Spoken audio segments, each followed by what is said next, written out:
Happy Monday night, everybody. I'm still wiping the tears from yesterday's very emotional loss.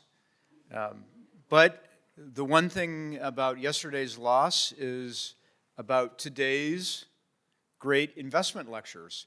So, with that being said, welcome to the University of San Francisco, and welcome to the University of San Francisco's Nobel Lecture Series. My name is Jeff Silk. I'm a graduate of the university. I am part of the Board of Trustees.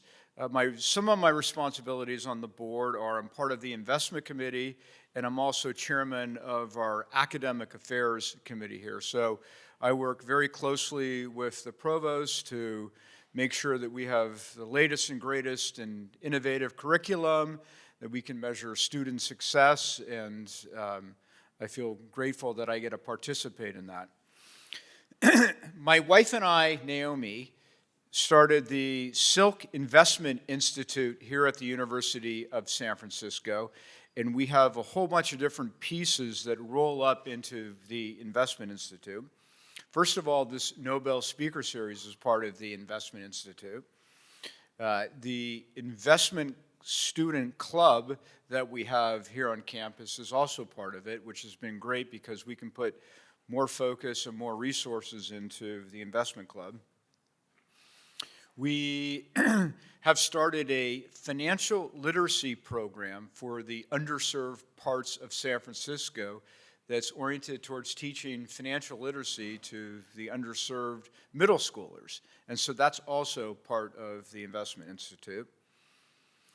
And the other thing is that here at the University of San Francisco, we have created an investment minor where it doesn't really matter what your major is. You can participate in the investment minor, and we've got our curriculum approved, and we'll be up and running with that very, very soon. But ultimately, through the Investment Institute, what we want to be able to do is for the students who want to have a career in the investment business, we want to make sure that they are plenty prepared for the career. I want to just take a quick second and introduce Dean Otko, who's the Dean of the School of Management here at the University of San Francisco. Dean Otko has been so supportive in creating this Investment Institute, and you've been so helpful, and I really appreciate all you're doing to make this a great institute. So thank you so much, Dean. The executive director of the Investment Institute is no other than USF's own Professor Ludwig Chincarini, who you probably know. He teaches investment classes on campus. He teaches the Student Managed Fund. You have a PhD, a CFA, and I'm so grateful in all of the time and effort that you're putting into making the Investment Institute great. So thank you very much, Professor.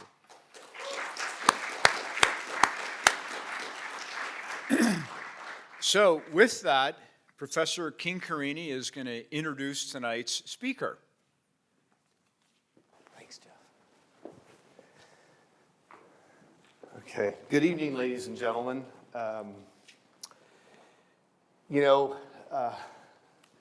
Looking at some of your faces, I see that you still are in shock over the 49ers losing to Britney Spears or some other celebrity there.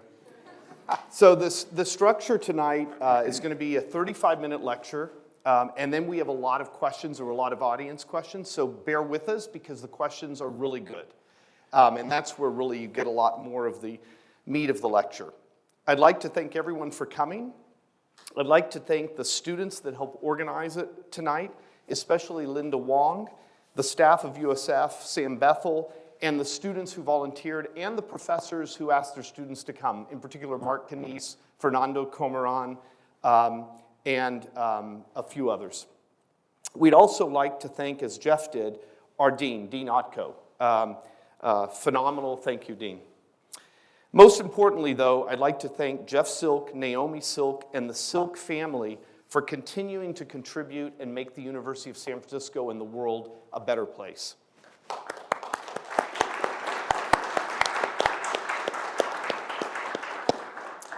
So our guest speaker is probably one of the brightest minds in economics. He spent the early part of his career understanding labor supply and issues in public economics. During this process, he made some groundbreaking discoveries in handling the statistics of empirical estimation. In particular, he developed ways to handle data that may be subject to selection bias. These techniques were adopted by other researchers to deal with such problems. It was only later in his career that he began to work on childhood development. His work has covered understanding the important life cycle development of humans.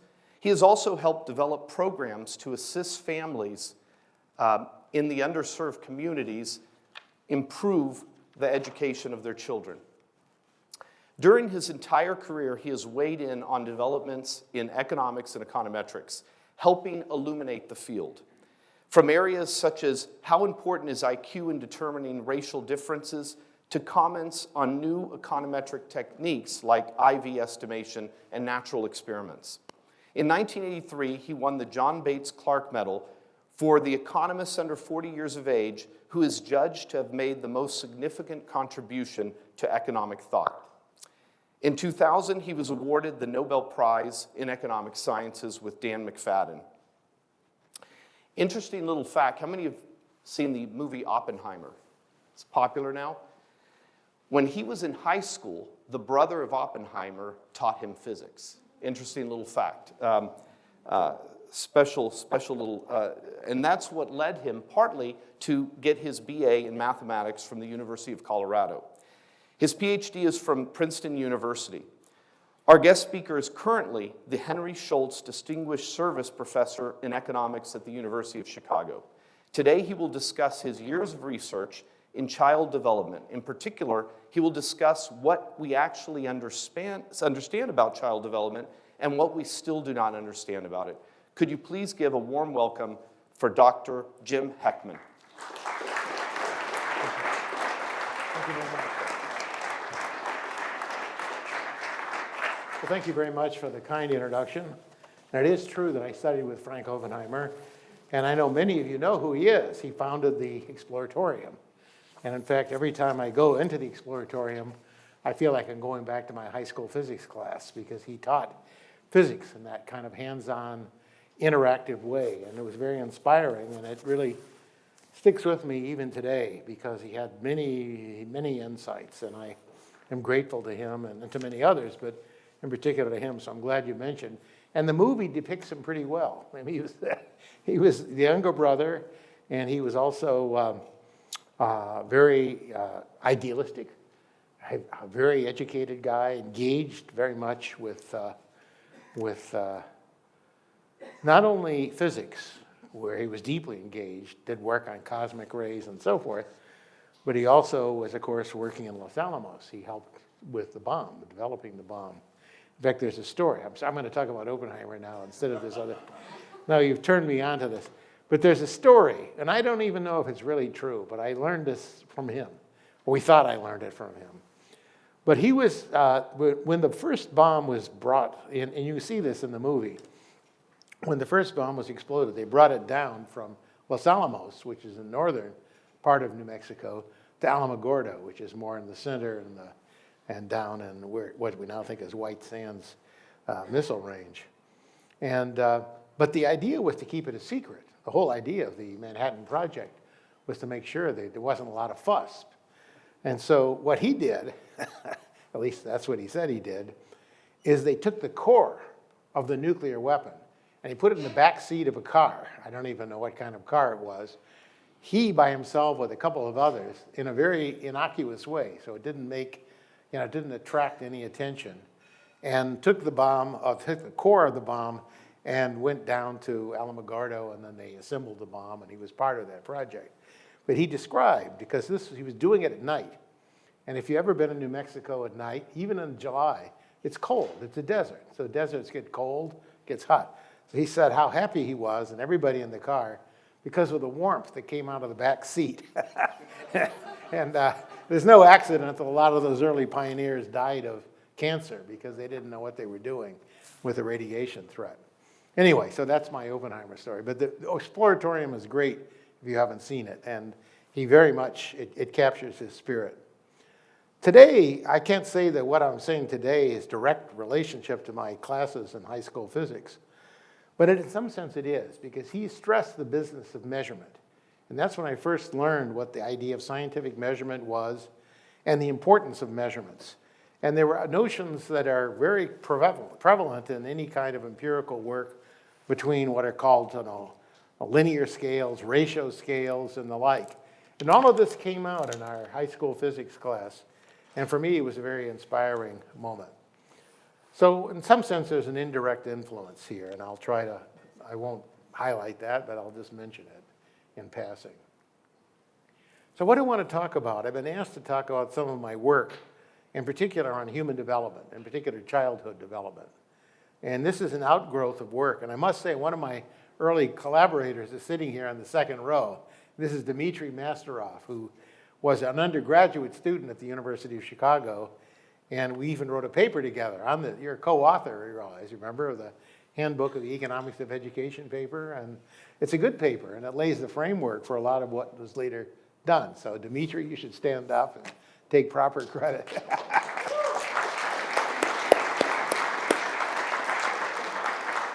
It's people like Dmitry that make teaching at Chicago for me very, very pleasant experience. But what we were interested in was really the following. We saw that there were a lot of manifestations of inequality in American society. And the question is what we should do and what could be done in an effective way to provide opportunity for disadvantaged individuals. And disadvantage can be measured in many different ways. And there's a controversy that continues to this day about just what the nature of disadvantage is, including, family income, parenting, different aspects of neighborhood. And so what constitutes disadvantage is still heavily debated to this day. And what I want to talk about today is in what we've learned, what I think we've learned, but Dmitry can contradict me at any point and be more than happy to have his input, as I did many years ago. But one thing we've learned, and the one thing that when we were trying to understand is how you give people opportunity, we came to understand the importance of skills. And I think it's very important in discussing policy and discussing inequality to emphasize two different things. One is, what is the cause? Why are people poor? Why are people suffering? Why are people disadvantaged? Understanding the cause of a problem is really the necessary precondition, I think, for successful policy, to really understand why there's disparity, why there's suffering, whatever condition we're talking about, we have to know how it arises. And in the course of that, we came to understand, well, not only that, but we have to understand not only what gave rise to it, but then what the mechanisms are that might be used to effectively combat it.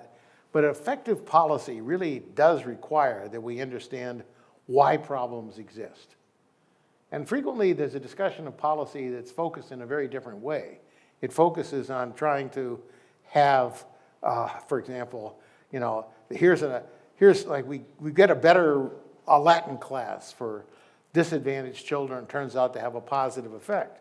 And a lot of the discussion is focused on individual specific interventions. All of that's very valuable. But underlying that, and really to create a policy, is to consider what are all the myriad causes of the outcome that you're studying, the poverty in this case, and then to understand what the alternatives will be. So the science here always involves studying alternatives. And I think that's really a major theme about what this lecture about and what we were engaged in.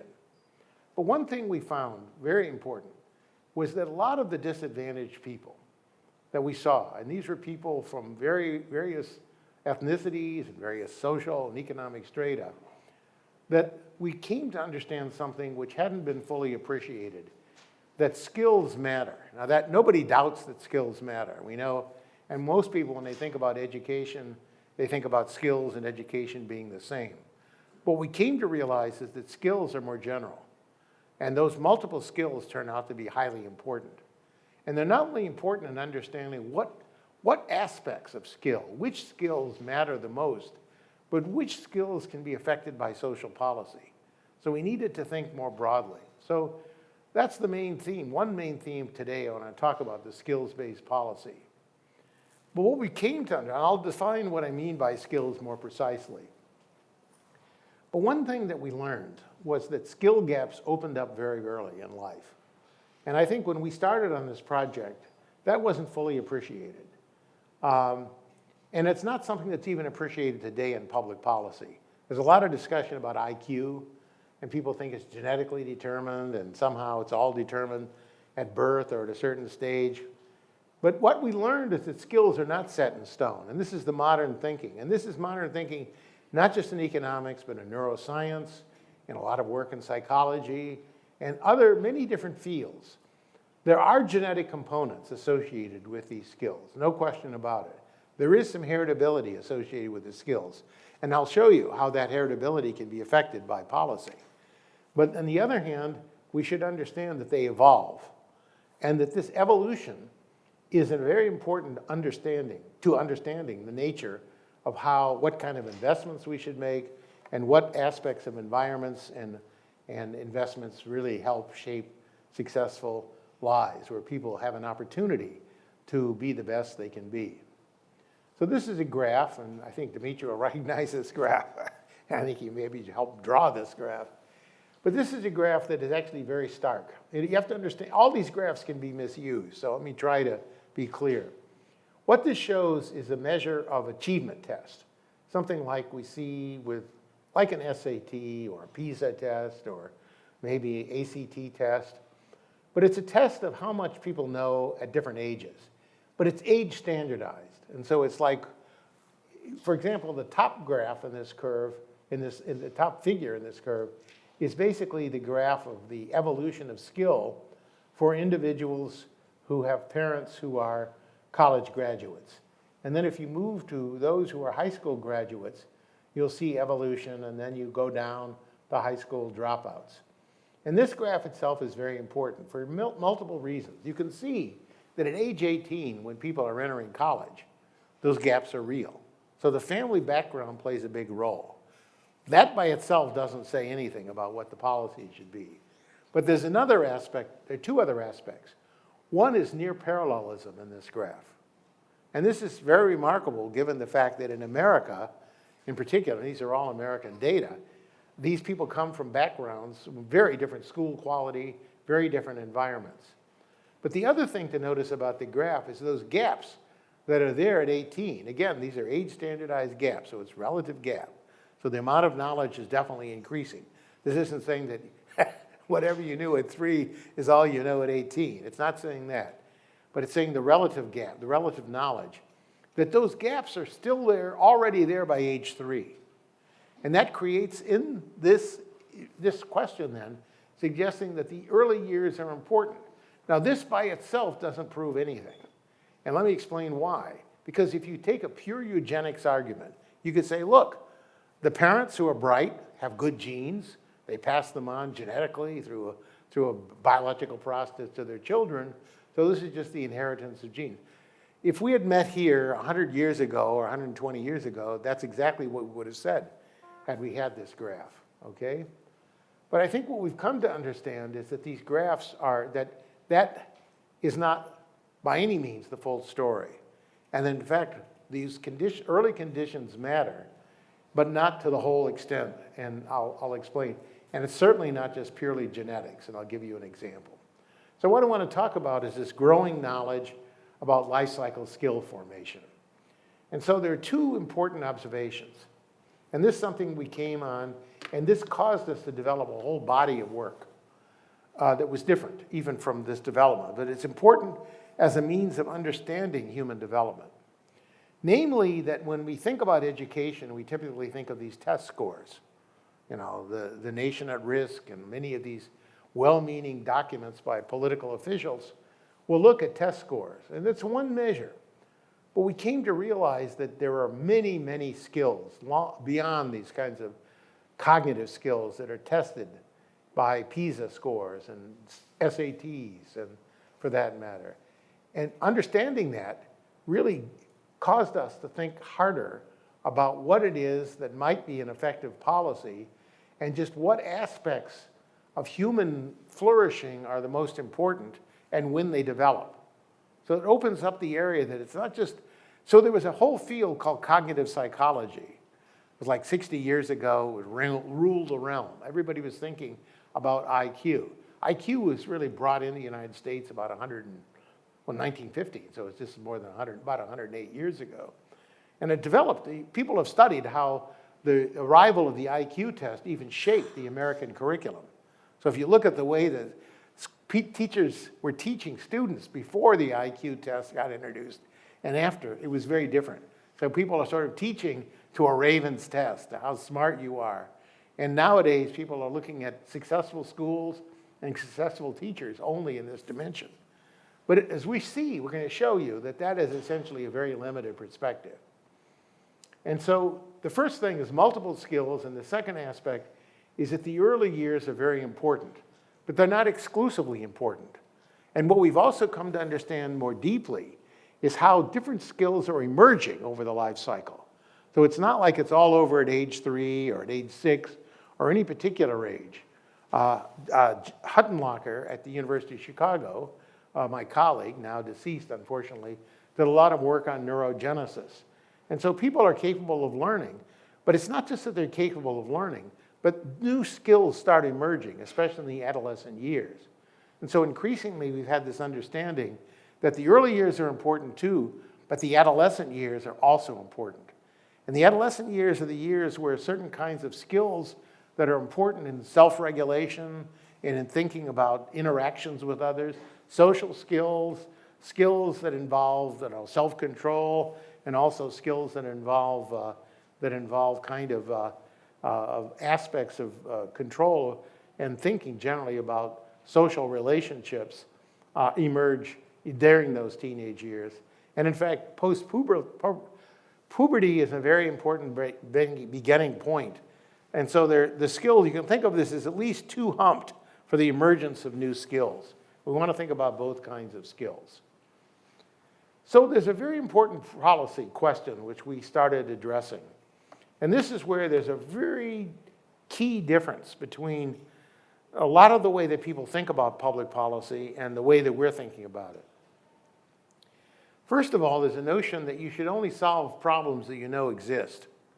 And that's a practical matter. I mean, if we imagine somebody saying, okay, we have a 3-year-old boy and he may get prostate cancer, and so we should start doing all kinds of radiation treatment on that would be absurd.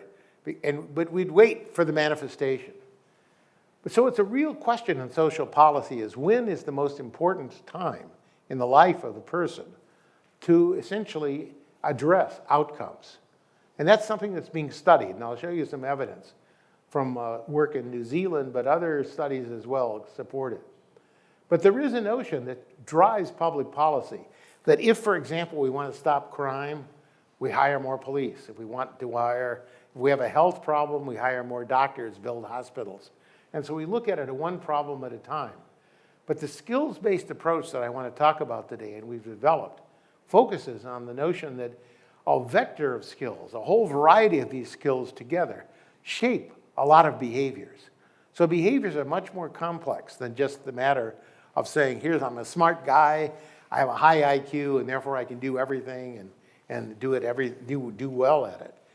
It's more important to think about all the different ways that you can solve problems, all the different ways you can address and respond to the kind of stimulation that you get from the environment and as you go through life. But the crucial question is, should only the squeaky wheel get the grease? That's a kind of a colloquial way of addressing this question. But that is, by the way a lot of public policy operates. You only say, okay, you want to reduce crime. I'm going to show you that some of the big benefits that come from these kinds of early interventions have had huge effects on crime. And it links back to this notion of these 2 humps in terms of the development of skills. Terry Moffat, who's a psychologist at the University College London and also at Duke University, has really documented that criminal activity has two phases of development. Early on in life, when children are like 3 and 4, when you get what's called externalizing behavior, a lot of violence and so forth, that emerges around 3 and 4. And that sets a pattern that's detectable for children on a path towards being more violent criminals. So that what we think of as career criminals start showing these manifestations very early. But there's a second stage, which is in adolescent years. And the criminality that emerges there, antisocial behavior, has a different pattern. It lasts for a shorter period of time. It typically dies out by the late 20s, and it's typically less severe. It has different manifestations. So that's just an example of what I'm suggesting here. So the question is, when should we start addressing them? And even if we know these things emerge at age 3 and 4, there's nothing we can do about it. We can say, well, something happens, but the question is what happens and what can we do about it? And I'll show you that we can do something. So the real question is early prevention efficient, and can we target and avoid problems? So there's some studies that I think are really remarkable. There was a paper published in Nature Neuroscience a few years ago by Caspi and Moffat, the same Moffat I just mentioned, where they did this study, and they've looked at this long-term study of children, a longitudinal study of children in New Zealand, sampled at birth and then followed into their adult years. Now they're in their mid-40s. And so very detailed records on these people. It's not an experiment, but it's an observational study that's extremely detailed. And what they found is what they call the Pareto principle. Namely, that about 80% of the problems that they could find, and I'll show you which problems specifically that we're talking about, were more or less arising from 20% of the population. And it was the same 20%. And percentage of that population that could be targeted in a way that intervention could be more effective. So here's the Pareto principle. This is their notion. After Pareto, apparently Pareto announced this 20 and 80, and they found well, you'll see for yourself just how well that matches. But for example, they found if you scan people's examination of things like just how well people responded in the language tests, in behavior, in various kinds of things that can be assessed fairly well, even at age 3, that target population, this 20% that was relatively low in those scale, accounted for, 15 minutes. Okay, well, that's fine. Is a hook that pulls me off. Maybe a trap door, and I'll just go down. But then I couldn't participate here. No, but seriously, here's an example of this same 20%, sort of high in those statistics. If you look closely at this, you see participation in social welfare, smoking, obesity, hospital stays, prescription fills, crime. That this same 20%, that 22% of the cohort explains roughly. These are the same people explaining most of the difficulty in terms of social. So it is concentrated. It's not like we just pick on a population. It didn't genetically emerge. And if you look at that list, you can see that some of these factors can be affected. And then if you have another 30% who are very low in those characteristics, they're much less externalizing behavior, more favorable family life, then you can see those people are themselves living what you might call exemplary lives or not creating the kind of social problems that we frequently discuss. So what do we need then is to understand these skills. And part of the skill of understanding crime is self-regulation, and what I say we've had before was externalizing behavior. But in understanding that these skills are much more varied is extremely important. And so we've had major advances. And here I would emphasize that I've been working closely with psychologists, and I continue to, but also now neuroscientists, and people who are coming up with different profiles of what we can think of as skills. And so cognitive ability is very predictive, no question. Being smart is good. But what would you guess would be the percent of variation in lifetime earnings, present value of lifetime earnings, that's explained by IQ? Does anybody have a guess? 5%. What? 5%. You're right on the target. Exactly. Most people would say it's like 50 or 60%. It's a small part of it. And a lot of these other factors play a very, very important role. And so it's much more than just smarts. And we know that at an intuitive level, but educational policy has not recognized that. We're still focusing a lot on these cognitive measures. And I was just in Paris last week, and PISA is there, it produces these PISA tests, now just beginning to recognize these social and emotional skills. But these multiple skills here, I'm just listing them: motivation, sociability, self-regulation, self-esteem. These are all very important when we start looking at what the behaviors are that are manifested over the life cycle. And the other part is that these skills have different life cycle trajectories of development. So some of these skills develop relatively early. Cognition turns out to be formed relatively early, but some of these other social and emotional skills are much later skills. And more recently, economists have been working with psychologists to look at something that's called executive functioning. And if you look at that, that's a measure of how well you can adjust to change. At least that's one aspect of it. It also includes a measure of intelligence. And so the ability to adapt to change, and we know is going to be important in a modern economy because everything is changing very rapidly. So if we look at the data, I can't go through all the studies. Dimitri can answer these questions later.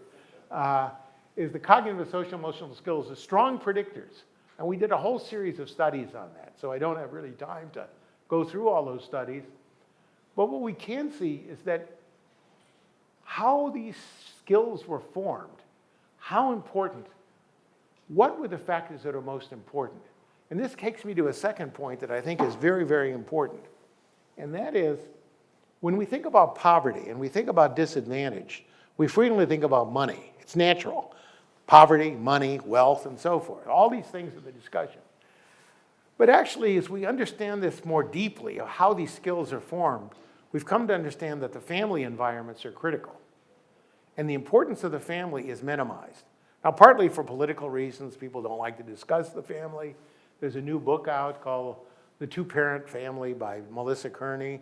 She does report a well-observed, well-known correlation, but correctly observes that, in fact, that children growing up in two-parent stable families have a real advantage over children growing up in single-parent families and the like. What exactly about those families is creating that difference needs to be known. But all I would say is we need to think much more than just about money. Child poverty is not just a matter of handing out money. And that's why I'm saying that's very important in terms of the discussions about child poverty and how we should address it. So for example, what we saw, and this is a very time-honored graph, and again, a table that comes from a work in Kansas 20 years ago now, but it was basically looking at how children from different family status backgrounds, welfare children, children working class, blue-collar working class, and professional children, how many different words they had in a typical hour, what the verbal exposure was. And not only did the number of words differ greatly, look, 2,100 words per hour for the children from the more advantaged families versus 616. And we know that language is an osmotic process. We learn by imitation. So in linguistically poor environments, children just simply aren't getting exposed. That's a measure of poverty. Not only is it the fact that they're getting different words, but it actually numbers of words, but they're also getting different affirmations or disapprovals. The parenting style is different. The parenting style in the more advantaged families tends to be more supportive, nourishing. It builds what social scientists and psychologists and many others talk about under the term attachment. And why is attachment important? Because attachment then provides a protective environment for the child to explore. And the one feature about learning that we know is that making mistakes is an important part of learning. I was at a conference a few years ago, and Jack Ma spoke. He was head of Alibaba, and he said, I have a university that he'd set up in China. And at the university, he taught people how to fail. And everybody in the room looked around, what is this? Jack Ma, a billionaire, many times over. And what he meant was you have to be able to take a chance. But the child, when he takes the chance, or she takes the chance, has to be able to be assured that they're not going to be punished. They make a mistake. You don't want a helicopter parent that answers all the questions for the child. You want the child to make mistakes and learn, but you want to be able to then say, okay, try again. So you want to be able to cultivate a kind of resilience on the part of the child, and that's what attachment does. So this is very important. So, and this shows up in a number of studies, that it's parenting that is the proper measure of poverty. Money may help parenting, but when you think about parenting, there are many people now who are arguing something like the universal basic income is the way to address child poverty. Well, not so clear from the evidence, actually. There are now randomized trials where people are looking at that. But in fact, what we see is that it's much more the family environment. And that's particularly crucial in the US and in many other places because the family environments have been compromised in some environments. Think of family environments in war-torn areas where children are being dissipated all around and basically don't even have parents, or parents are separated, or a lot of single-parent families where the father may be in prison and so forth. And so when we understand the problem, we think, I would say that, and I'm not going to ever get to the end of these slides, but literally I could show you in a number of studies where we show how parenting plays a crucial role, even in the successful early childhood interventions. So that's another important development. And this is just manifestation of the same thing, that literally in terms of child vocalizations, conversational turns, the number of adult words the child knows, the educational environment of the mother, in this case, the caretaker, plays a crucial role in shaping. So it's just a correlation, but very important. So the notion that underlies all this, we have two notions of skill formation. And the first is the notion of what's called static complementarity. And what it means, it says we know that more motivated and more intelligent people, ones who actually have a lot of knowledge already, we can teach more and we take them to the next level. It's easy. In fact, teachers love those highly motivated children. And so many people would say, okay, look, we might want to say, okay, we should have a form of social Darwinism. Sort children out, and we used to do this, by the way. There was a notion of testing and tracking students of this type. And the social Darwinist view is, yes, there are some people who are slated to be coal miners or whatever it is that is the track for the middle to lower classes. And then there's the upper class, the elites, and they're the ones we should invest in. That was a form of social Darwinism. But what we've learned from all this work is how skills are actually formed.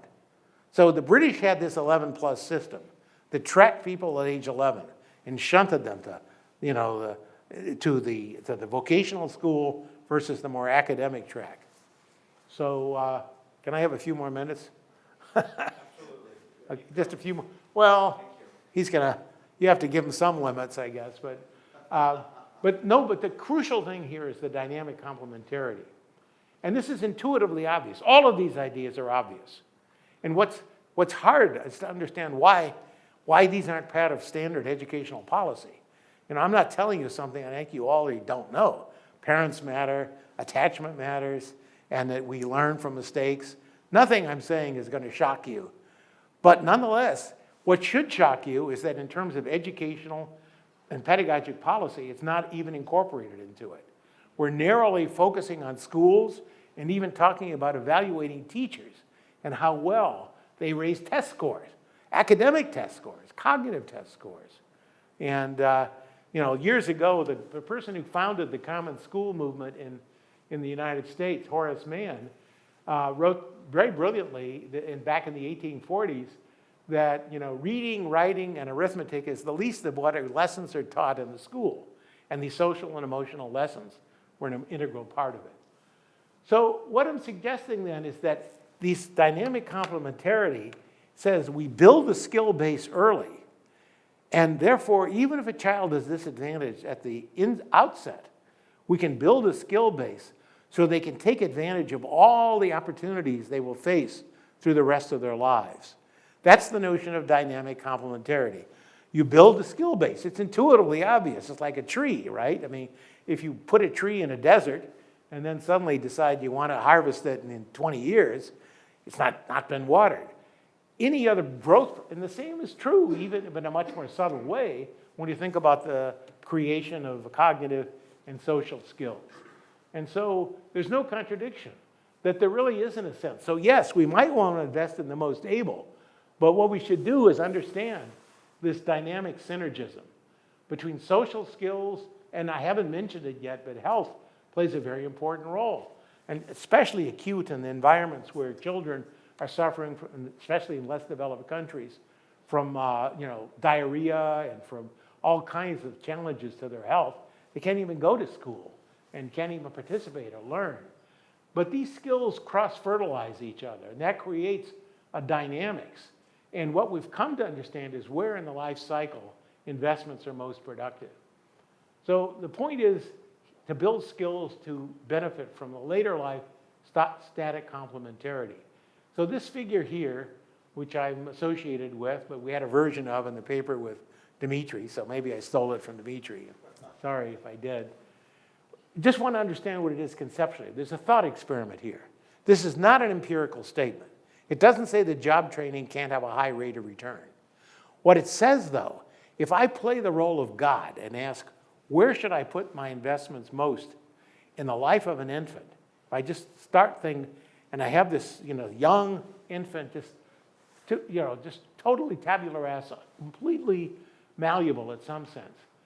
In the early years, I get very high returns. Why? Because it builds the returns that can be harvested at later returns. So that's the true dynamic strategy. So we're in a financial environment. This is just the Bellman equation, so-called, or what you get in asset pricing, that you're getting then basically the early investment has a strong complementarity with later investment. And so if you look at the continuation value of these investments, they're very high.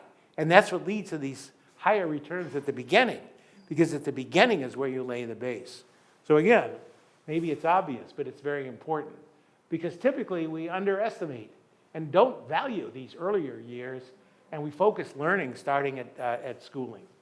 So there's a lot of evidence, and I was going to show you a lot of evidence, but maybe I should stop with the evidence and just, unless you don't believe me, but I'm willing to, I'm willing to share these slides. All the evidence is here, but you want a dialogue, right? You tell me when we start. I can stop at any time. Just wrap, Okay, I'll wrap it up. 5 minutes, wrap up. Well, okay, but I mean, that's a danger, we were talking privately about academics, I have lots of slides, and I think they have lots of things to say. But I think what I will just say, there's a lot of work about how do you do these things. One danger in this whole enterprise, though, especially in skill formation, is this notion, there's become this kind of cult of the randomized controlled trial. Randomized controlled trials are very valuable. I'm not denying that. But we have to be very careful, especially in the process of skill formation, because we want to know what matters now, what happens 20 years from now. It's not just what happened a week later or 5 weeks later. And a huge amount of the evaluations that occur have short-term follow-ups. And so what we've done, and you can see in the slides that I've presented, that are available to be presented, you can see we have long-term follow-ups, where in one case, we follow a group of children who got an initial stimulation early in the 1960s, and they're now in their late 50s. And I'll just show you one, I'll skip, it's called the Perry Preschool Project, and has very strong effects on social and emotional skills, but it has two components. First, if you look at the intergenerational effect, these are 54 to 60-year-old people now. And we can look at their children, not just them. So what this program was a preschool. Children came in a few hours a week. Homes were visited. There was stimulation given to the parents and so forth.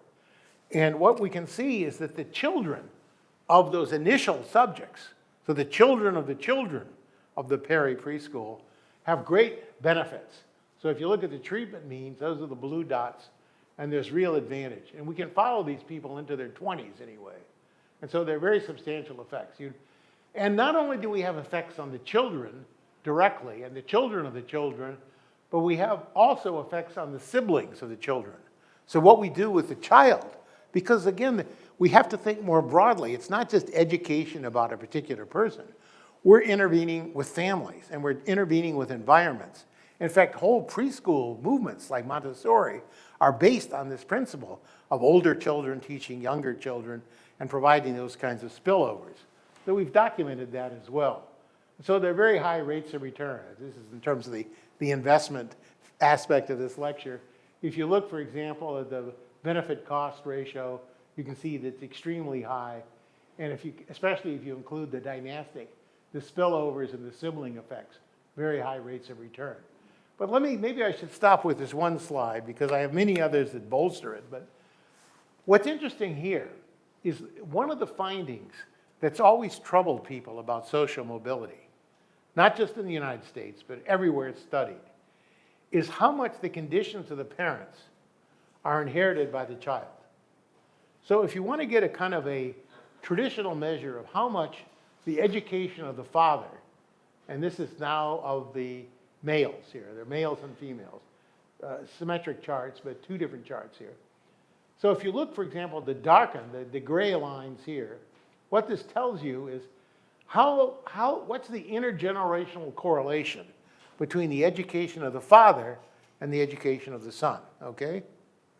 And what you see then is that in a controlled condition, it's very high. If you look at that little bar, you see a little dark line there, which is right at 0. That dark line, just right next to that big gray bar I was describing, the big gray bar almost goes to 0.8, which is pretty high correlation.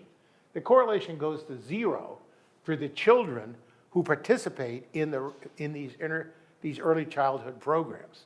So the program, the intergenerational dependence of poverty and disadvantage is broken in part, strongly in part by this. And the same thing is true about crime. It's very well established. The children, I have not given you a lot of background on the Perry program. These are primarily disadvantaged children living in an area just west of Detroit. And so many of them would be viewed as disadvantaged by most measures. But what we found was, even though there's a strong intergenerational correlation, if your parents were criminals, particularly your father, you're more likely to be a criminal. That's broken. It's broken. It's 0. And similar relationship is true for the girls. It's a little less sharp, but it's still pretty sharp, especially on crime. So I'm not going to go through all these programs.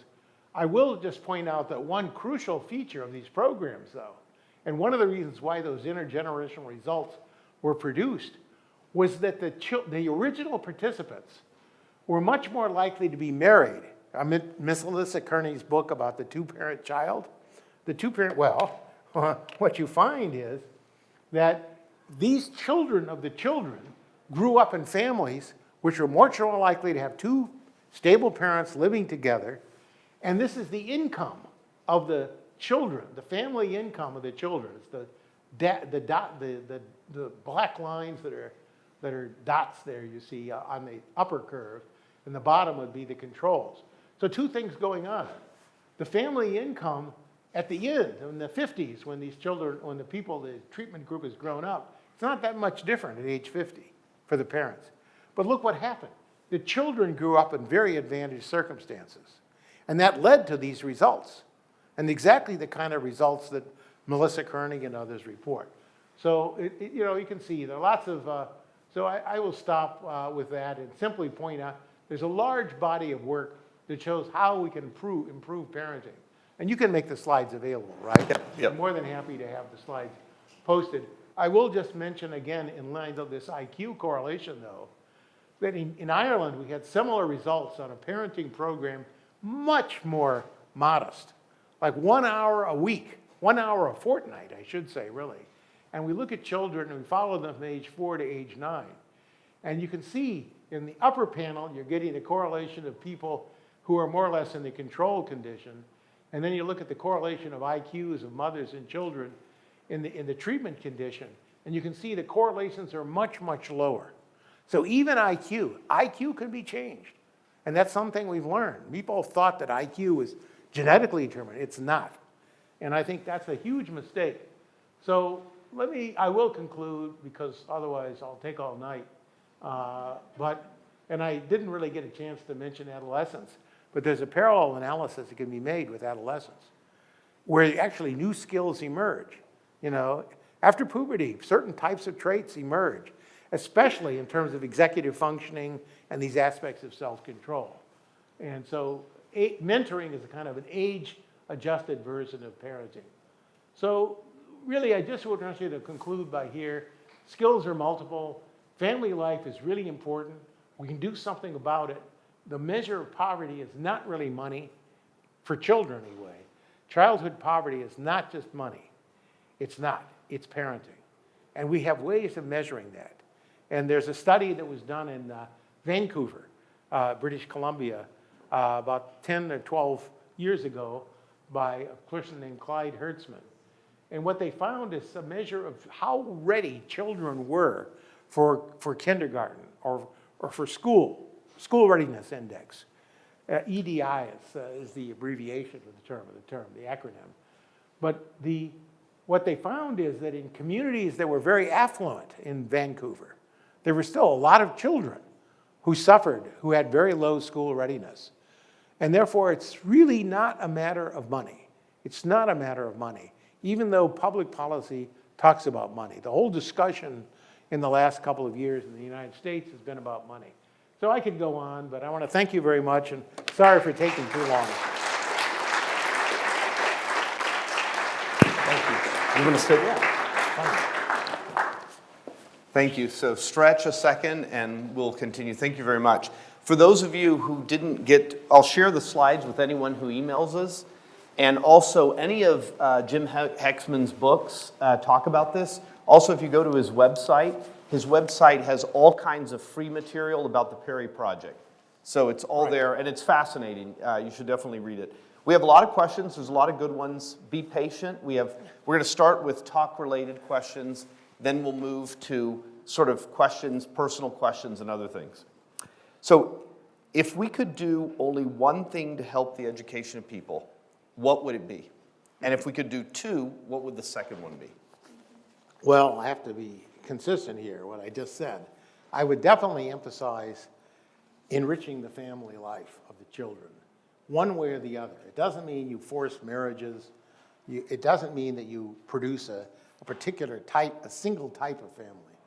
But what you recognize is the importance of what psychologists and educators who've really been sensitive to these areas, to this question, would talk about scaffolding and really understanding the dynamics of the life cycle of a child and the importance of attachment and support for the child's learning. I would say that would be something that would really, so we understand that these skills emerge and that nobody's frozen in time. Even people who aren't really initially that good can be taught to be much better. This is not a Pollyanna thing. This is something, I have a number of experiments that I didn't show you where we actually are intervening in China, rural China. And we have children who are severely disadvantaged by many measures. But nonetheless, we can start and bring them up to speed with some encouragement. But again, it's the structure of the family life. So I think but we have to understand that. So I'm going to add a second to your first and understand the importance of parents. But this has been known in terms of the economics, even in terms of educational policy, since Coleman. There's a famous report written 60 years ago called the Coleman Report, 55 years ago, I guess.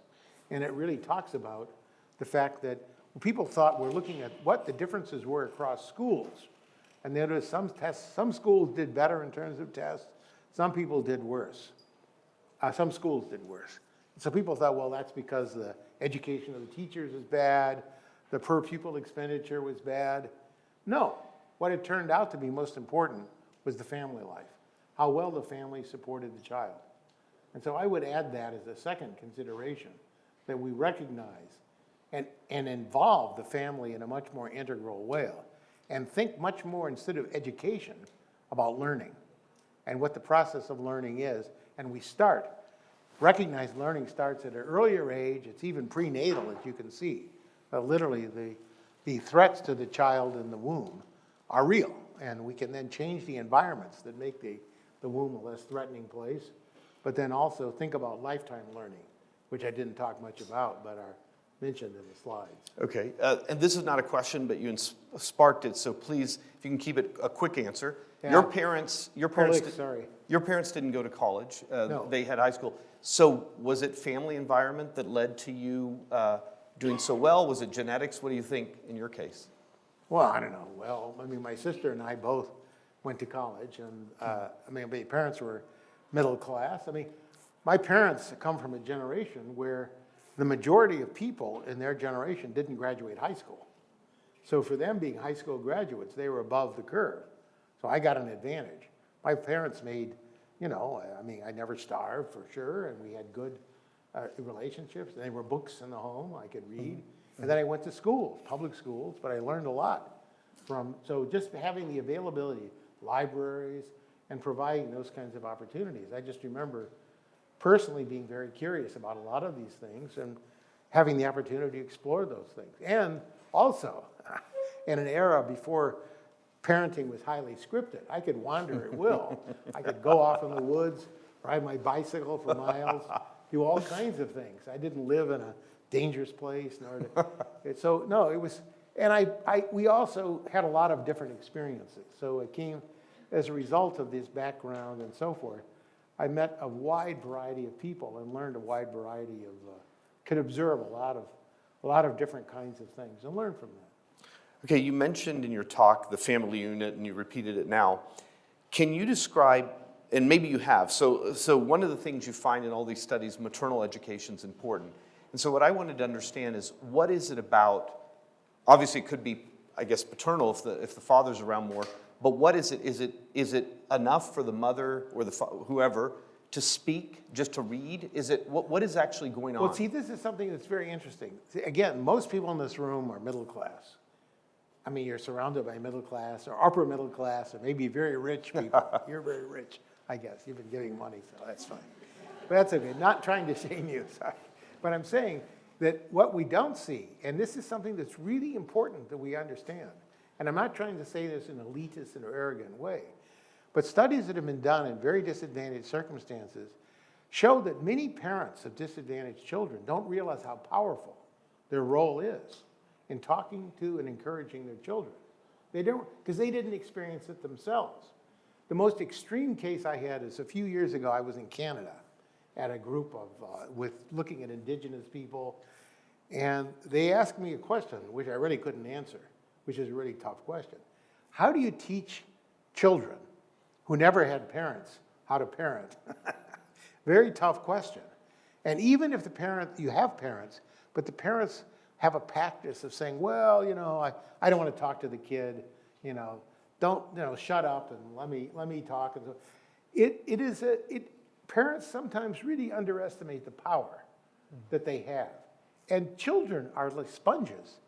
They're just sucking up from, that's another part of learning. We think of learning as going to a blackboard and writing something on that's the more formal version. Most of you are engaged in that. Many of the students here are, or teachers who are going to the blackboard. But the structure there is that so much of what we learn is imitation.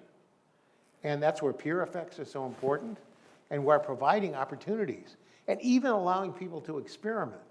You know, when we think about how we develop identities and personalities, a good model, which I haven't really had time to present here, is a model where we're always doing this, experimenting with who we are and what we might be. So we try different things. And we do this when you're little children especially. So giving this whole portfolio, providing it's beneficial, you know, you don't want them to turn out to deliver bombs to, you know, blow up the visiting president or something. But seriously, I think but I think that we underestimate that. And we think too much emphasis, not just on tests, but on the kind of formal instruction. And it's that informal instruction, which is amazingly important and underrepresented in our studies of education and what learning is all about. Speaking about, again, the parenting, you show in your Heckman equation that from 0 to 6 is a very important time. What should are all these differences just very disadvantaged and everyone else? Or what should, for example, in this room, what should parents do between 0 and 5 Wow, I mean, you're asking me for a gradation that I don't know. I don't think anybody knows. Because there's so much variety among people. There's some 5-year-olds that are precocious and some that are slower. And so the crucial thing is to adapt individually. That's another part. We don't have time, but as technology advances, we're going to be much more able to have a personalized kind of learning where we can find where the children are at and take them to the next step. That's really what's meant by this notion of providing scaffolds of learning. It's literally like a sculptor, just kind of putting a finger and nose and an ear and creating this sculpture. And that's what we need to do, but you need to know where you're at in the configuration to take a proper next step. And that is something that's going to improve as we get better. Now the scanning technologies, some of the ability to recognize what people are learning. I mean, I have amazing data that I've just recently been analyzing, which allows me to look at learning at the weekly level. So I can find out how children are learning, how quickly, and we can target that. Are they learning quickly? Are they slowly? What should we do to kind of accelerate or maybe slow down? And so I think it's the adaptability to the person. As we get better techniques, better. But right now, there's so much routinization. And somehow it's built in as part of the welfare state, too. It really is. You go back to some of the early work on Max Weber, for example. When people think about a government bureaucracy that's fair, we always think about equal treatment. But equal treatment is not meaning you treat everybody exactly the same way at a point in time. You need to know where they are. So a proper measure of equal treatment, yes, equal treatment, but at the stage where they're ready to get the next stage of treatment. And that's a much more subtle and demanding process. Mentoring is one thing I didn't mention, and it's very important, is we take these children in Chicago, this is a project that I'm not doing, but colleagues are doing, in disadvantaged children, and they're in a charter school, and what's being done in that charter school is that children are actually not allowed to fail. But it's not because it's social promotion. They provide a mentor, and they find the child. Where is the child at? How do you take the child to the next step? It's very costly. Parents do that on a routine basis, middle-class parents especially. So it's the education of the mother. It's partly because the mother has read a lot of books on parenting and knows her role is very important. But a lot of the disadvantaged parents don't know that. And I think it's not that, we're being arrogant. I think you're really providing them information about how powerful they can be. And I think many are very grateful to know this and implement it. You can see it in the changes that take place from these experiments these programs that are interventions that are done. Okay, thank you. There was a book published many years ago called The Bell Curve. And they argued that the difference between black and white was due to IQ and other groups as well. You criticized the book for various reasons. Based on, you've answered this today, but I'm going to ask you anyway. With all your research and reading, what part of success do you think, if you can give me the percentages, luck, genetics, parenting, and school environment?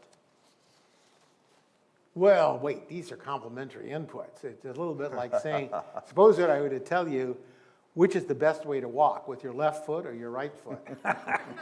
You'd want both feet. So these things are inputs that go together, right? So I think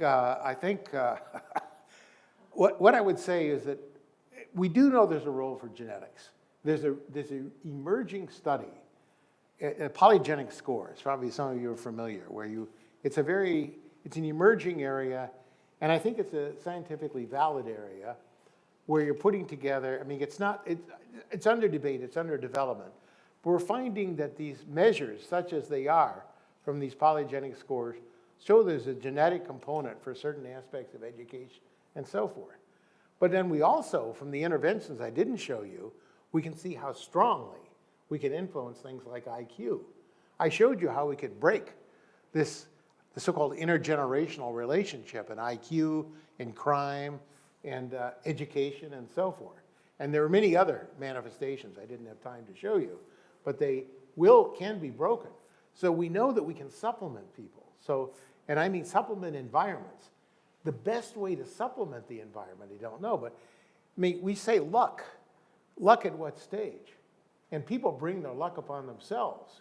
So I can say, okay, look, suppose that I say that I'm dumb enough to walk in a very dangerous area. Now, but there's a chance I'll get murdered. And so, and there's some environments where the chances are higher or lower. So it turns out that I choose an environment where I get murdered. Is it luck that led to that? Or is it the fact that I chose the wrong environment? So we need to think more actively that it's not just that I give the kid, some IQ and I do. What you do is you provide the kid with a strategy. Because every one of our behaviors, and this is another whole aspect of the work that I didn't get a chance to talk about, but behaviors, as we think of them, like there's a whole discussion about the big five, IQ, in terms of personality measures. Huge, Angela Duckworth's famous for her work on grit and so forth. That's conscientiousness essentially, but it's a big five component. Well, the question is, how conscientious are you? What does it mean to be conscientious? Are you always conscientious? My guess is you're not.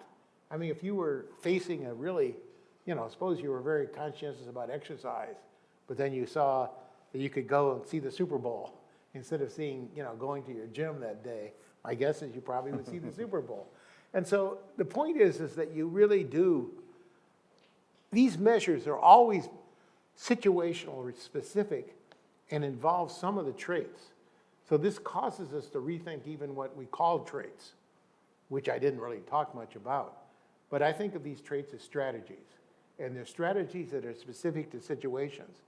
So I can be very shy in some circumstances, and I can be very bold in others. It's the same person. Mm-hmm. And it's the environments, but it's also my reading of the environment and how the environment encourages me. And so I think understanding that, how behaviors are actually created, that provides us a way of thinking about effective interventions. Okay, moving on. You've mentioned a lot, and a lot of studies have this, that having a mother and father at home make a huge difference. And homes with single mothers, for example, are correlated with lots of bad stuff. What is special about having a mother and father? Do they know what is going on that causes? Well, be careful. I mean, I said that, but that's a kind of a crude statement. Okay. I can tell you that a family in which the mother and father are constantly fighting each other and creates an environment of hostility is not a good environment. A single parent family for that would be more healthy for the child because the child would be stressed and would not receive support. Right. So I'd go back to the notion about scaffolding. Which environments are more conducive to scaffolding? Now, empirically, it turns out that two-parent families do get more money, they provide more resources, they generally have more ability to take the children to different activities, they can specialize and so forth. So as an empirical matter, those two-parent families typically have more money. Okay. But they also often, because what's happening? If you look at the marriage patterns in the United States, you see that the highly educated parents, highly educated people, they're meeting at school in a way they weren't doing 40, 50 years ago. And so it used to be very common for a college graduate to marry a high school graduate, and that's no longer common. Mostly people are meeting at the place of employment or at the place of education, or a lot of it is happening. So what you're getting then in these two-parent families are more educated people, they have common values, they maybe sort, and the whole marriage process is long, it's delayed. So especially with more educated women, they typically delay the marriage. They will even delay the advent of childbearing. They will have better resourced families, and they'll be able to make decisions in a much better way, just taking advantage of circumstance, than a very poor family. And if the mother's on her own, she's very heavily stressed. Elizabeth Warren wrote this book 20 years ago. It's a good book, actually, with her daughter. And it's about, the two-earner family. And she talked about the stress, right? So if the family is really stressed, prices are very high, housing costs are high, say if they live in San Francisco, very high prices. Literally, that two-parent advantage may wilt away. So it's a matter of how much the environment is willing to support and nurture the child. And so that's why we have to be subtle. So it's not just a matter of handing out dough. There might be that. That might contribute. I'm not denying that I'm sure that helps. But I'm also sure there might be better ways. And in some of the slides I didn't show, and I would urge you to take a look at, and I'm happy to send you papers that support it, including that paper from the annual review, the one we just finished, that what we find is that parenting programs, the ones that teach the child how to parent, the parent how to interact with the child, are actually very valuable, and they do seem to have very beneficial effects. Moving on to the reading, you showed the words that kids are hearing from parents, and especially even this crowd. What should parents do? Do you just pick up a book and read, or is there something special about the words? Well, again, it's parent. Suppose that I took my child and started reading the dialogues of Plato to a 3-year-old. I mean, that might be educational for me, but it's going to kind of roll off the kid. So it's, again, this notion of adapting. It's the scaffolding. So yes, I think you get a child and you say, in fact, one of these successful programs I didn't get a chance to talk about was the Jamaican program. And what did they do? This is a very poor area of Jamaica. It's in Kingston, Jamaica, just west, a slum in the west of Kingston, Jamaica. And the program was very poorly funded. And they made all the materials for the program out of the local dump. They found scraps. And the program was like visiting these children 1 hour a week. And what did they teach the mother? They taught the mother. The mother was the target of the program, not the child. They taught the mother how to make a book and interact with the child and say, look, draw this book, show a scrapbook, show Mr. Jones getting on the bus. So, you know, Mrs. Johnson, say, riding her bicycle and so forth and so on. It's that kind of engagement that plays a very powerful role. And that leads to another lesson that I think is very important. In education, you know, the way we teach education, the way education, a lot of education curricula are taught, we think if we want to change, say, perseverance, we teach a class of perseverance. If we want a class and want to teach some other skill, we teach that skill. But what we don't understand is this comes as bundles. The teacher himself or herself is providing an example. They're interacting with the child, which is then another source of example. And then what you're doing is you're providing multiple skills. So reading to the child then gives a sense of warmth and protection.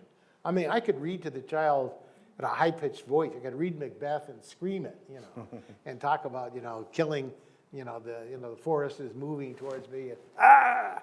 But I could also then have a much more considered and relaxed approach where I adapt to the child and I do it in a gentle way and say, oh, see that?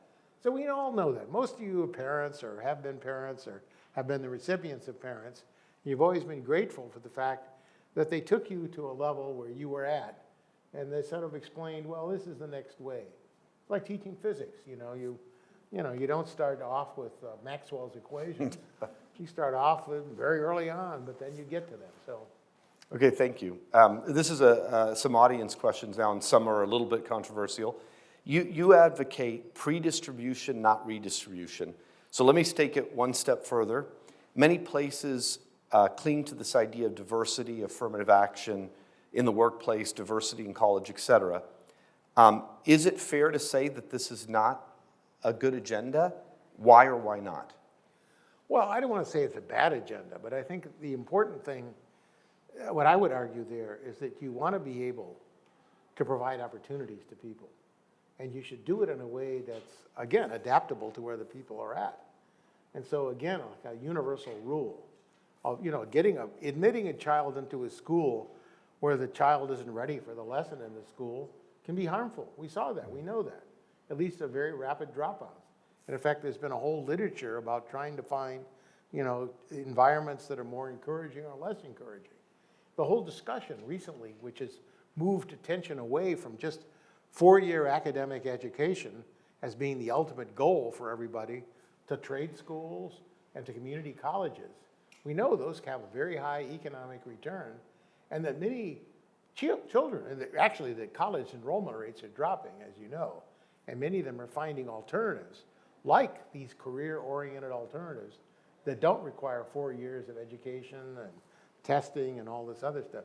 So I think you really want to, so So I'm not trying to avoid your question, but I think if you have a template that you squeeze everybody through, that's a mistake. And that's what I see as having a lot of this work, is saying, and forcing people when they're not ready. If they're ready, yes. And then what I think the ideal world would be a personalized education where you take a child to where the child can go. But we change the environment of thinking about education to realize children can go a lot farther than we used to think they could go. So the idea that there are these dumb kids that should always be like minors, say in northern England or Scotland, no, it's not. They were born maybe to a minor family, but the kid shows a lot of talent. The sooner and the more able we are to detect that talent and to provide that kind of personalized education, the better. So I would just try to get away from these universal bureaucratic rules. It sounds good to treat everybody equally, but we know that in social policy, one of the great problems that's occurred, like for example, a lot of studies have been done about charter schools, whole study of charter schools, even versions of preschools that are charter preschools. And one thing that has been found is that the rules have been typically that they're targeted towards disadvantaged children, the public school, the public programs. And so a universal finding, it's not just here in the United States, it's found in Germany, it's found in Sweden, many other countries where it's studied. Who takes advantage of these programs for charter schools or whatever the program is that helps children?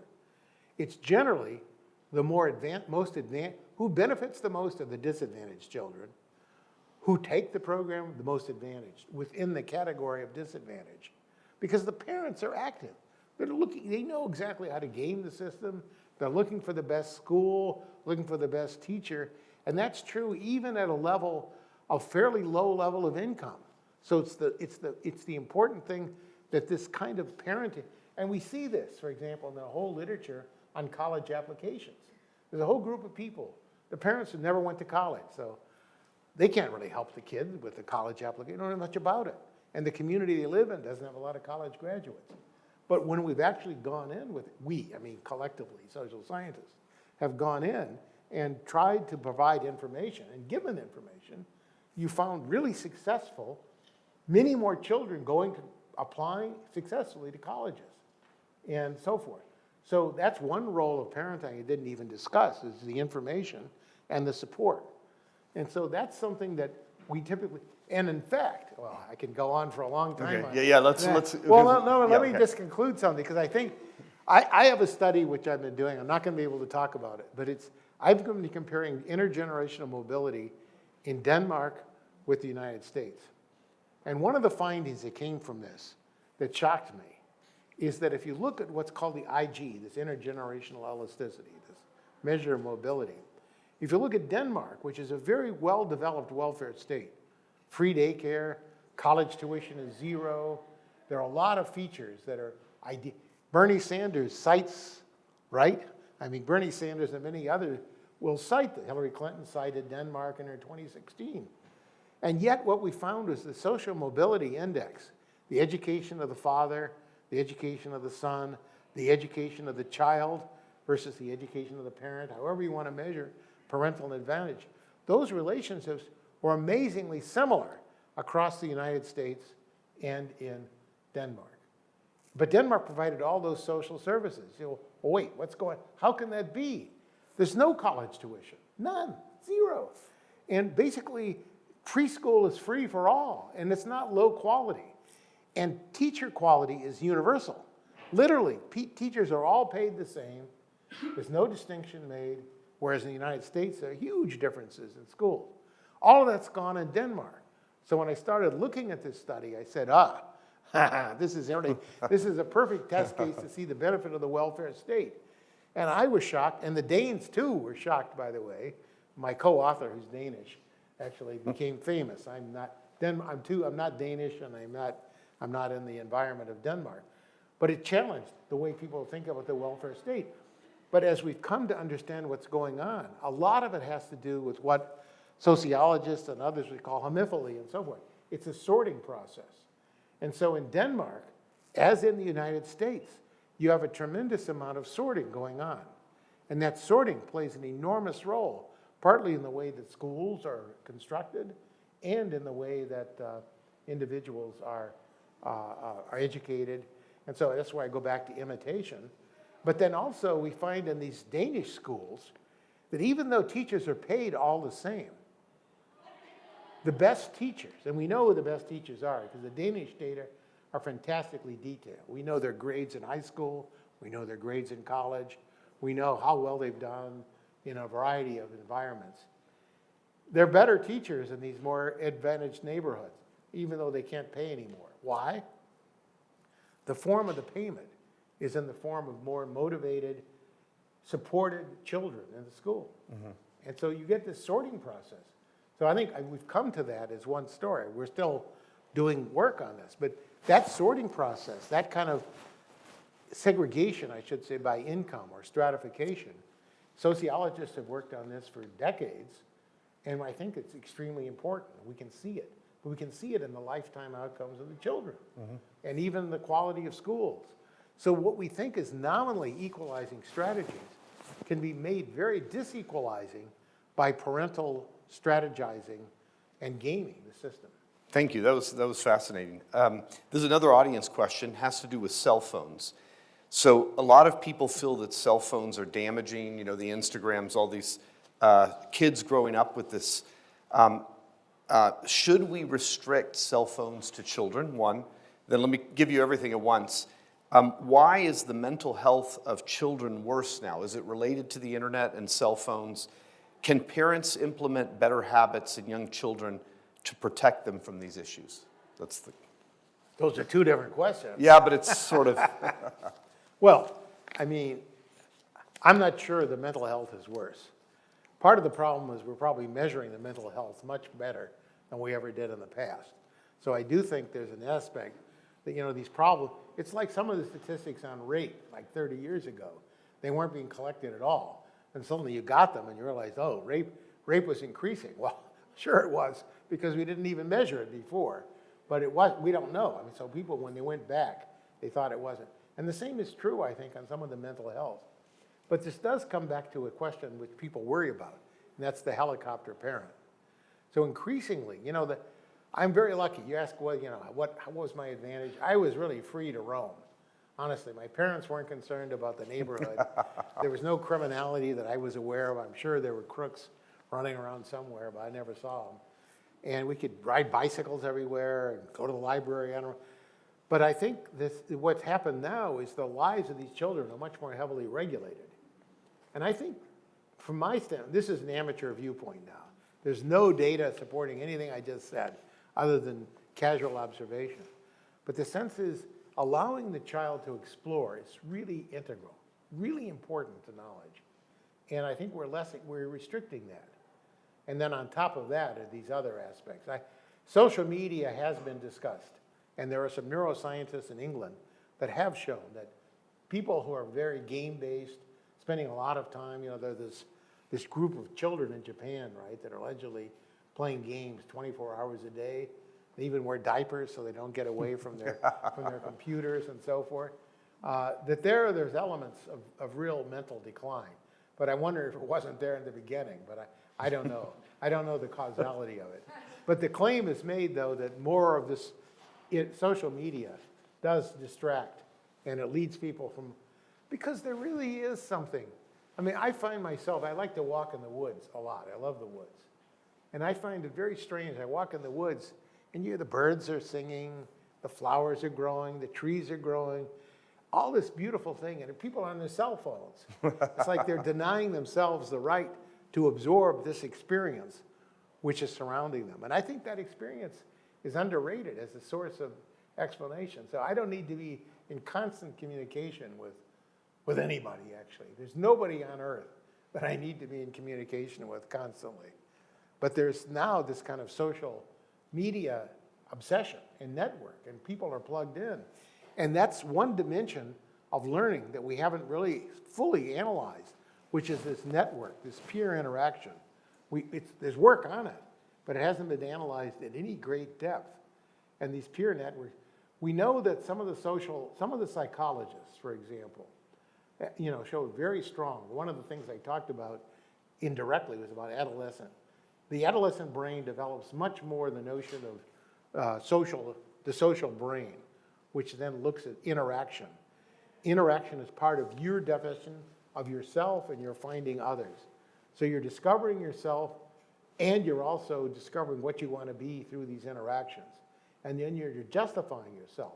We know there's a huge literature where people who are driving, teenage boys driving cars under the influence of alcohol, will take all kinds of risks when they're in a group, but not alone. So we need to also understand those group relationships.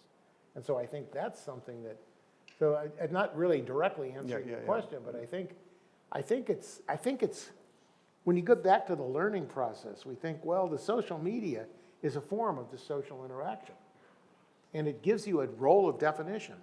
It gives me an affirmation of myself. I am a person, I get this feedback, these people tell me how great I am, how terrible I am, and a lot of people are looking for that kind of affirmation.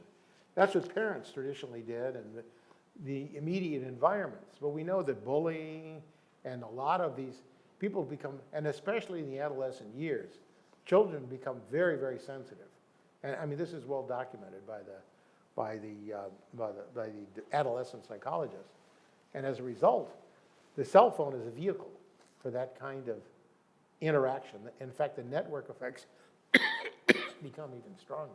Okay, thank you. So for the audience, we're going to get done by 8. And so, Jim, you have to work with me. We have to try to get through these. We still have like 10 You questions. can leave. I'm not that thin-skinned. I'm not that thin-skinned. So we will get through. The best ones are coming. So, okay. Okay, well, good. So let's start with, we're going to do a couple serious questions about his work, and then we're going to have a lot of light questions. Let's start with this one. What's the biggest lesson you have learned in your career about economics? A fact about economics? Or? No, the biggest lesson that you personally have learned about economics in your career. But about economics, the subject, or economics, the field? Anything you want. Well, it's different. I mean, professional economics is a bunch of academics who are pursuing, various objectives, and they're not. That's very different from the content of economics. I meant the content, but okay, content, right? No, I think one of the biggest lessons, and I think one that most economists would think about, would be the concepts of opportunity costs, and the fact that we have these choices to make. And when we do something, we give up something else. And that really understanding those opportunity costs and the constraints that we face. I think that's something that isn't fully understood, and that people are incentivized by those opportunity costs, one way or the other. Okay. And that we don't, when thinking about social policy, we frequently neglect those incentives. So you might have won the Nobel Prize for your work in econometrics and statistics, in particular the Heckman correction, to correct from bias from non-randomly selected samples. Can you try to very simply explain this to a general audience, what this is? Oh, I think it is very simple to explain. I mean, there is a sense that look, my original motivation was studying the wages of women. And you were asking the question, how much did education raise the wages of women? Now, when I was looking at this question initially as a graduate student, only about 50 to 60% of all women were working, which means then we had these samples of people who were non-working women, and you would ask the question, well, why aren't they working, and what would their wages have been? And so you have to model that. So you're looking at a counterfactual state, and you look at an economic model to say, why is it they're not working? A lot of work now being done on that. And so it's a question of explaining. So the existing wage could be very high or very low, and it could be that the women who aren't working are the highest wage women, or it could be the lowest wage women. And surprisingly, during certain years of childbearing and the like, it turns out that during the time when children are young especially, the non-working women, the most educated and some of the most highest productivity women are not working because they see greater value in staying at home and raising their children. That was a kind of explanation that's been found. That's been found by many people. I found that early on, but others found it over the course of the lifetime. And so we think the non-market value of what the women were doing, building families, creating successful lives for children, doing all these investments, made it so that the wages, the true wages of women, were understated by only looking at the wages of the working women. That was one finding. So there's a whole series of categories like that, questions like that. But the crucial ingredient is to try to understand what are the mechanisms. Why does this selection occur? And that's missing in a lot of literature. A lot of literature, people say, oh, we want to look at a certain causal effect, but they won't ask why. But I think the difference between the kind of purely statistical notion of causality and the one that economists work at is we want to understand the mechanism. Why is it that we see this missing data? What is the model underlying that? And why is it we see something so that, why do people migrate? Who are the people from Jamaica, for example, who migrate to England and those who don't? Are they the most advantaged or the least advantaged? And if you look at the migration studies, what do we know about the true return to migration for persons of different backgrounds? And so if we really understand the mechanism, we're in a much better position to interpret the data. Okay, thank you. I think you answered that question. You can ask the audience. What other They didn't walk out, so. What other contributions have you made to econometrics and economic analysis? And please be brief, but if you want to name a couple others. Well, I mean, I've done a lot of work in different aspects. It's certainly all been on selection. A lot of work in longitudinal data, working on things like causality of events, early life experiences. I applied those tools that I developed earlier econometrically to the child development literature. But more recently, I've been looking at models, alternative approaches for analyzing causality. And this then is an interesting challenge because we have at least 3 frameworks out there.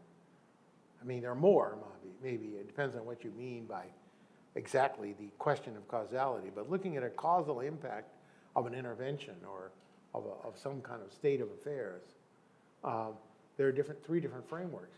Understanding those frameworks, how they relate to each other, is something I worked on a lot recently. I have a paper called Econometric Causality, where I look at alternative schemes approached by Pearl, for example, the approach, the Rubin-Neyman model, which is used a lot in statistics and has been introduced a lot into econometrics, and then the so-called structural model, causal model. And they represent 3 different ways, but they're not at odds with each other. So my goal has been to try to understand that this is not a competition. It's like asking what are the strengths of these approaches?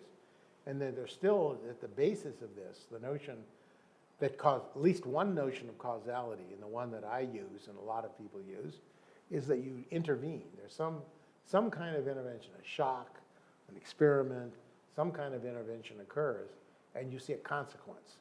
And you want to know why that consequence emerged and what the consequence was. But there are different ways to approach that. Okay, thanks. I'll go read the paper. I will. You can write me. You can send. You should read it too. This question comes from Nobel Prize winner Robert Shiller, who also was a guest here. Here's the question. Your work on sources of economic inequality, including your 2013 book, Giving Kids a Fair Chance, which everyone got a copy, and your 2015, The Myth of Achievement Test, were both written after your Nobel Prize, and they were inspirational. How responsive have people been to your recipe for change in our educational system? Has it worked in terms of human fulfillment so far? Do you have long-run plans to press ahead on this? Do you see yourself as battling entrenched interests to resist change? And let's stop there. But let's also, yeah. I like the idea. I'm a knight in shining armor. I'm going to kill the dragon and so forth. No, I mean, I got it. See, it's not like suddenly I transformed in a certain year and suddenly I've been working on these questions my whole life. This is deeply more understanding aspects of questions I looked at more deeply. So when I was working with Dimitri, before I was working with Dimitri, I was doing a lot of work on job training programs. And those were designed specifically to try to look at how very disadvantaged children or adolescents in this case, could be helped by public job training programs. And you still see a lot of public proposals for doing these programs. And so what I found through some experiments that we had done and some non-experimental data, that the only group that was affected in a positive way, any kind of substantial way, by the job training programs of the day, that includes things like Job Corps, which is very popular, but not really all that successful in terms of long term, was that, that maybe it was the women who were forced out of high school because they were pregnant, who then, would basically could get into a job training program and re-enter the labor force that way. So that led me then to a question of how you build skills. And that's what led to this other question. And so when you looked at this issue of the GED, which he mentioned here, and the notion, part of a job training strategy that I was looking at, took a trip to Corpus Christi, Texas. And I saw this program. And this program in Corpus Christi was a GED program. And I said, I don't know the GED. I didn't know it at the time. A general education degree. And I said, what is it? Oh, it's a program that teaches people, certifies that they're high school graduates.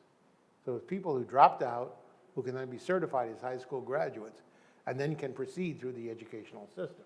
So I got fascinated with this. And I said, how long does it take to teach the GED? Oh, I said 6 weeks. I said, wait, that's amazing. So normally you spend 3 or 4 years in high school, and instead we had 6 weeks. This is amazing. Everybody should take the GED.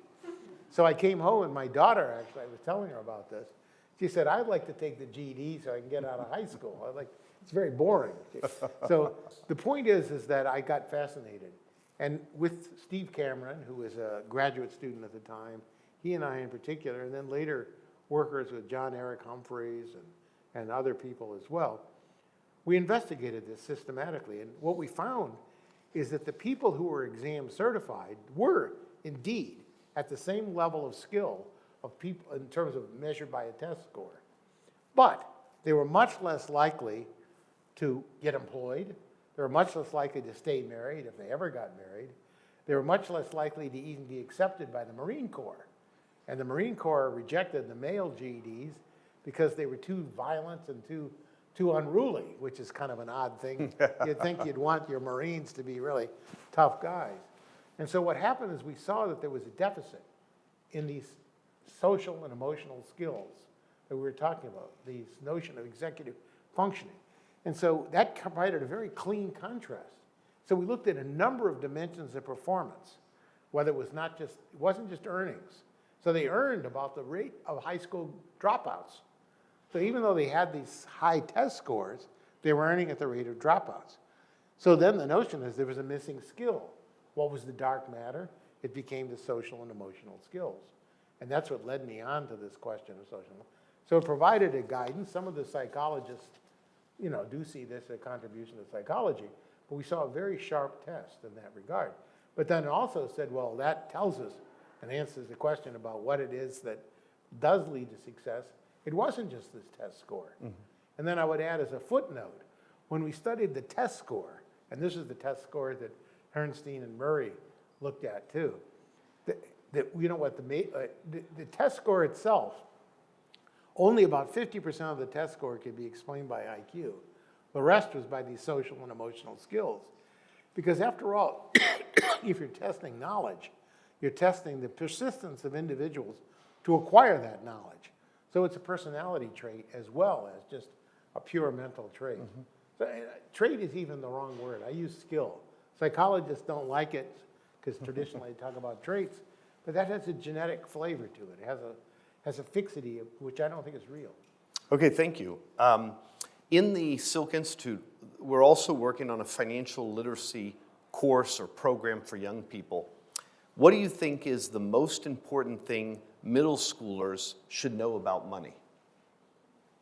Well, again, I mentioned this key notion of economics, about opportunity cost. You put money here, and you ask, well, where can I put the money somewhere else? So if they get the idea of choice of what, in terms of financial language, portfolio selection, in some sense, you can teach that basic opportunity cost is not something that a lot of people understand. And fungibility. Literally, people don't understand. I give you money, and you know, even Thaler, your employer, I guess, for a while at MIT, talks about mental accounts. And so I give you money for this, and you know, so, and I only use it for that. But you know, one thing that's very hard for a lot of people, and a lot of people think that way, by the way. I think smaller children do. Say, I give you money for cleaning the house, so the money goes to the house. And most people, I think, in this room would know, well, I give the money of the house, I could certainly use it to buy beer, and I could do a lot of other things. And so I think, but a lot of little children don't really fully understand those aspects of choice. So it's like thinking about alternatives, and that's hard. And I'm not sure that elementary school students can do that. I haven't tried myself. Okay, But opportunity cost. Opportunity That's cost. part of opportunity cost, because you're looking at choices. You're looking at, I do this, I do that, and I give one up for the other. And that's the same thing with an investment. I can put it in a bond, put it in a stock, put it in land, and those are the kinds of choices you make. But many people don't think in those terms. Thank you, thank you. Now some personal experiences, and then I promise you'll have time to come up and shake our guest speaker's hand. How did your, sorry? Yeah, go ahead. Sure, please. Floor question. Yes. So my name is Otto, Dean of the School Management here. Yes. So based on two facts, so one, we mentioned earlier that IQ plays a very small part in someone's success, right? Well, in earnings. Yes. No, it can, look, if I'm a mathematician Yeah. and I'm trying to prove Fermat's last theorem, and I'm dumb, it's gonna be real hard. So I'm sure IQ plays a very important role. And that's the other part, that we have a set of behaviors. So for some behaviors, very strongly loaded on IQ. For other behaviors, totally irrelevant. If I'm a crossing guard at a train station or something, I don't have to be all that smart. I should be smart enough to know a train is coming, but that's about it. Yes. So importance of socio-emotional skill in addition to IQ. Second thing is the selection bias. Yes. So when you take those two concepts and look at colleges and universities, you have a case where the professors are older on average than the students. Yes. Different generation. Professors grew up in a generation where the country was more homogeneous. They grew up with more freedom, like you said, right? More free running around, more Less regulated play childhoods, space, yeah. yes, less regulated. Now we're in this time where we have way more diverse student body. Right. More immigrants, more international students, low-income students, first-generation students. USF is #1 in the country for student diversity. So, you know, professors who self-selected to be professors are certain types of people, high IQ, high conscientiousness, now facing this different student body. How might we bridge the gap between those two generations and meet the needs of the students better? But is the gap in terms of cognitive skill, or is it in terms? of life experience? Yeah, see, that's the question, is how important, I know this is a very important question in public education today and public policy, about the so-called lived experience. How important is it to have lived the experience? But I actually think people are a little more flexible than that. They can learn. They can learn from a lot. I mean, if they live in completely segregated environments and never experience other people, then I'm sure that they're very ineffective in dealing with other people. But once we teach the basic skill or notion of tolerance and of respect, I think people can mix pretty freely across boundaries. I will speak personally for myself. I grew up in a fairly homogeneous environment, the way you're describing, and a very different world from, when I was born. I mean, Franklin Roosevelt was president still. So a very different world. But not for long, though, so I wasn't there that long. But the point is that that you can adapt. And if you learn to respect, it's a question of the optimism. I think people can be taught, really, to listen. And I think that's so I'm very resistant to the idea that we have this kind of lived experience and we must have lived this, because it's not like we're separate people. I mean, it's not like somebody from Indonesia is different from somebody from Ohio or something, or, you know, a farmer from rural Ohio. I think they're recognizing the commonality of people and then but I think what we need to do, and this is probably part of education, is instill in this, not just creating faculty that are tailored. I see this a lot, saying, well, you know, I don't see enough people who look like me. I don't know. How many people look like me in the sense of, or were like me in my background? I had a lot of, you know, we all have peculiar traits, right? How much was, in fact, the fact that these people were different from me was a major source of learning. I learned things I had never imagined were possible. Like when I met Frank Oppenheimer. He was from another world, from where you know, he was an educated man. You know, he had been in the nuclear project. He knew all these people, some of them my heroes and so forth. So it's that dissonance. That dissonance can actually be a very powerful source of education. But we somehow have to cultivate. So I think it's wrong. This is my personal view. I personally think that it's a mistake to think about segregating people that way. In fact, one thing that horrifies me, and it really bothers me, I mean, in the town of Evanston, which is north of where I live in Chicago proper, but Evanston is just the suburb north, due north, the first suburb after Chicago ends, going north. And they're starting to segregate classes. They're segregating by race. Say, wait a minute. We just celebrated Martin Luther King. And the idea is that you must have people segregated together. They must be of the same. I think that's exactly the wrong thing to do. I think we want to build commonality, but teach respect. And the question is, can we do it? So I would add to the list, you know, I mean, I don't hear that on the list much, right? So we learn to live with each other in a diverse society. And it can happen. I think it can. But again, from my own experience, I've met a huge array of people I never even imagined existed when I was 6 years old. I mean, I didn't know a lot of different groups, and went to college, and I met lots of different people. And I think, but that was a very stimulating experience. I think it's a teachable thing, though, isn't it? Do you think it's not possible? Okay, it is teachable. Yeah, so if I'm an Italian from Sicily, and I need my Italian taught in a certain Sicilian accent, and I need my pizza served in a certain Sicilian way, I get to be a very narrow person. It might be very exciting to say, I'm an Italian from Sicily, and I'm going to get my I don't know what, got to think of a good, my Wiener Schnitzel from, you know, send in from an Austrian who knows how to cook it well, or I'm going to get rice prepared in a certain way.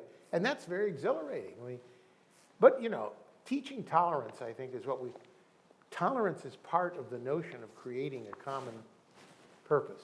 But we're not doing that.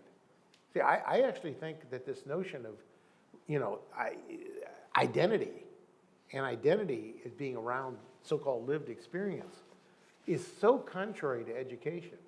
Because in education, I had a lived experience. I'm extremely glad I met so many different kinds of people and so many different experiences. And my guess is that's a better goal to aim for. I mean, in the common school era in the United States, we had all these immigrants coming in. And these people were from Sweden, from Czechoslovakia, from Italy, and they were all going to the common school. Two aspects of the common school. They learned this kind of common curriculum. They were all given the same educational opportunity, and they all learned English, and they were doing it in a way so they could talk to each other. But I worry that we go too much in the direction of trying to preserve differences rather than, so I'm a melting pot person is what I'm saying. And I don't think, preserving identity is fine, but at a cultural level. But when we get to a society, we've got to cooperate, I think, is very important. So, Thank you, and I have some more to talk with you about that because that was inspiring. But we have to get these questions off the list. So, and let's try to keep them short so we can all get out of here. Sorry, I go on too long. Okay, so. That's an occupational hazard. You guys have all had teachers who go on way too long. Yeah, and by the way, I'm one Jim, of them, probably. you know I could sit here all night. I just don't know if everyone Well, else so can. could I, so let's sit here all night. So let's See start who with. stays. We can use that as a personality test. So let's start with, how did your life change after winning the Nobel Prize? What is the coolest thing that happened because of it? Well, I think what happened that really changed my life, in an important way, is that people took me more seriously. No, I mean it. And not that I got carried around in a sedan chair or anything, but I was able, in areas where I wanted to do work across disciplines and so forth, I would get the ear of people. I could then kind of go and say, let's try something. So I found it much easier to cooperate with people from different fields. So when I was doing this more interdisciplinary work, I could, open doors, and people were willing. Now, that's partly because there's a snob appeal. Yeah, it's the great Nobel Laureate. It's a big mistake to appeal to authority. That's didn't Bentham have this quote that appeal to authority is the lowest form of argument? Yeah, I agree with that. So maybe it's just but it would open doors, because they say, at least this guy isn't a dunce. And so we might listen to what he's doing. And I think that was the biggest thing. It did open doors. So for me, in terms of my research, I really did meet a variety of people that I wouldn't have met otherwise. Okay. That was the biggest thing. Okay, so I met a diversity of views, and to me, it was a very educational experience. Okay, thank you. Who was a mentor of yours, and can you describe the greatest lesson he or she taught you? What are the greatest lessons that you have passed on to your students? Well, I don't know if there's a single mentor, like a person who, I had a lot, I mentioned Oppenheimer as a high school student. He taught this kind of experimental approach to knowledge. This is in terms of physics experiments, but I hadn't been introduced to that. So, dropping weights and measuring them and looking at Newton's laws, I was amazed that these laws had this predictive power. I really was amazed. But when you think about it, I've had a lot of influences.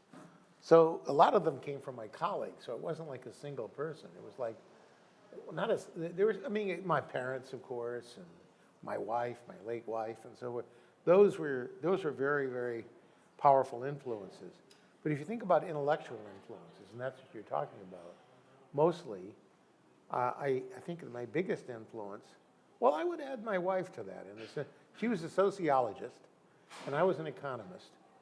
And she was much better read in many aspects of social science than I was. And so she had this whole library of Freud, and she was taking the sociology journals.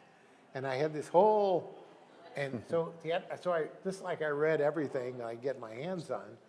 I read her journals, and so I interacted a lot. I started interacting more and more with a group in sociology. So, Coleman was one person, James Coleman, I interacted with a lot. And I became aware of his work, and then, I'd read Freud. Freud's now down the drain here, but it was still interesting, Moses and Atheism. So I learned from her a lot. It was like she opened up a lot of, but I think I've learned a lot from a lot of different people. When they are sincere, they express themselves, and you can either agree or disagree, but it leads to something stimulating. But I did learn a lot from my colleagues at Chicago, and from students like Dimitri. They would come along, and the culture of that place was one of argumentation, disagreement, but at an honest level. You'd say, I disagree, and this is why. So you state your position, and if they didn't agree with you, you didn't go off and shoot them. You just basically said, okay, but you would state it. So the culture of discussion. So I think that was the biggest influence. But honestly, education itself is this wonderful, eye-opening thing, and I guess that started when I was in first grade or kindergarten, right? And what have you passed on to your students, or to someone? You can ask Dimitri to do that. He's a former student. Do you want to answer? Yeah. Sure.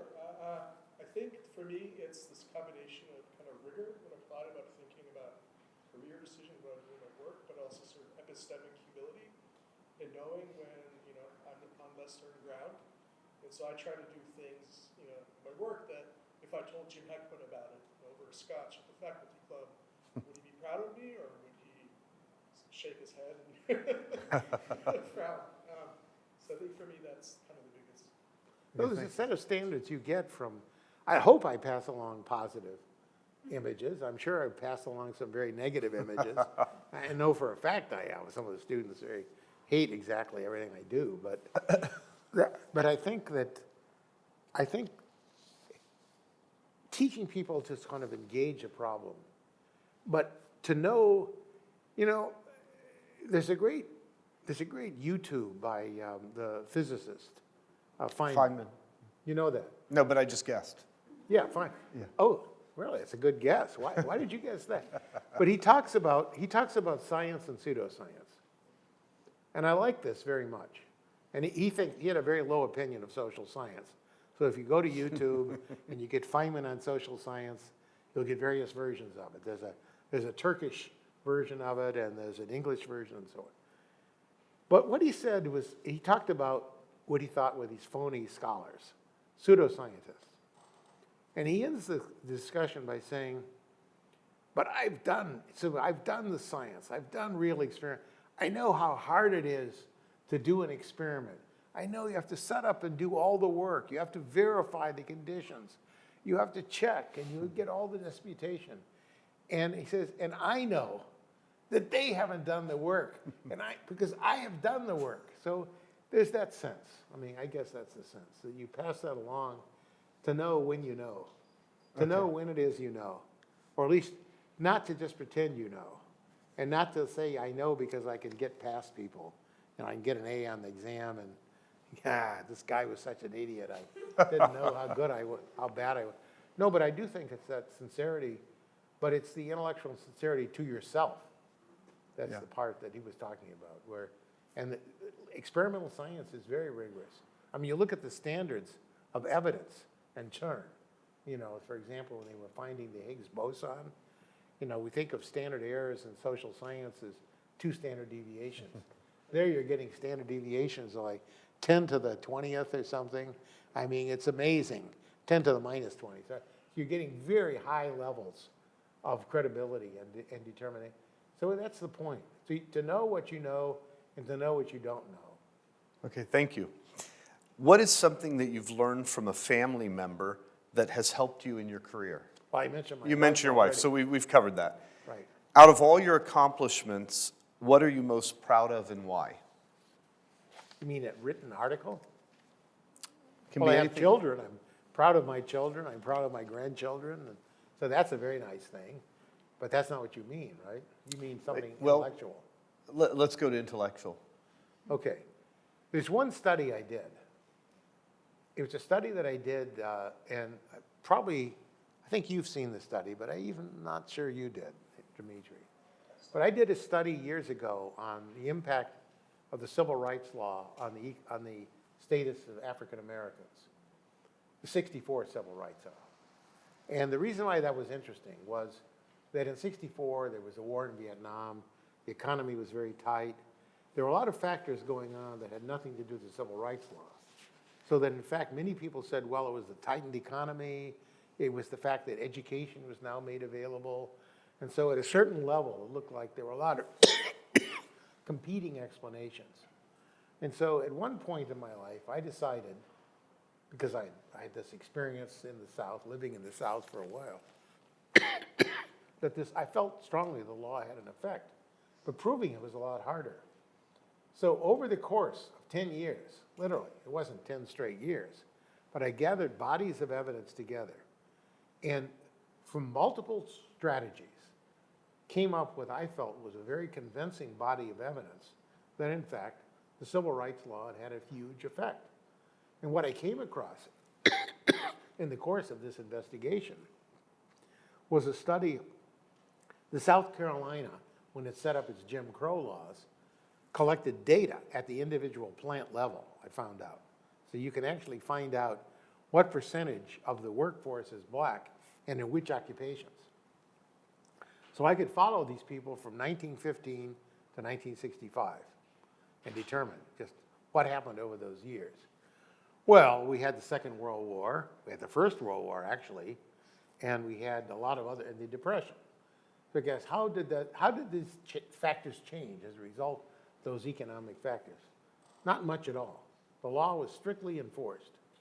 What happened in 1964? In every county in South Carolina, there was this mass integration of the plants. And you can actually see that there was something that happened in 64. And it hadn't happened before. And so a lot of the other explanation, so I took that evidence and a body of evidence. Now the reason why I went into this depth was I went into the theory thinking the civil rights law hadn't changed anything. That was basically the fact. So Finis Welch, who was a very well-known economist, now deceased, unfortunately, but very, very famous, and Smith had written this book, study showing there was educational attainment that had really caused the upgrading of black status. But they couldn't have explained what happened was this very sharp upward jump, and the jump occurred only in the South.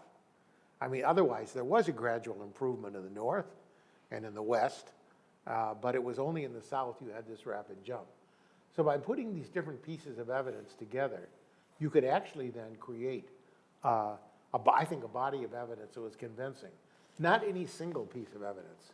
Now, I personally think that's good. That's called abduction. You know, Charles Peirce, the philosopher, studied this, abduction. A very important way, and I think it's probably the right way to do social science.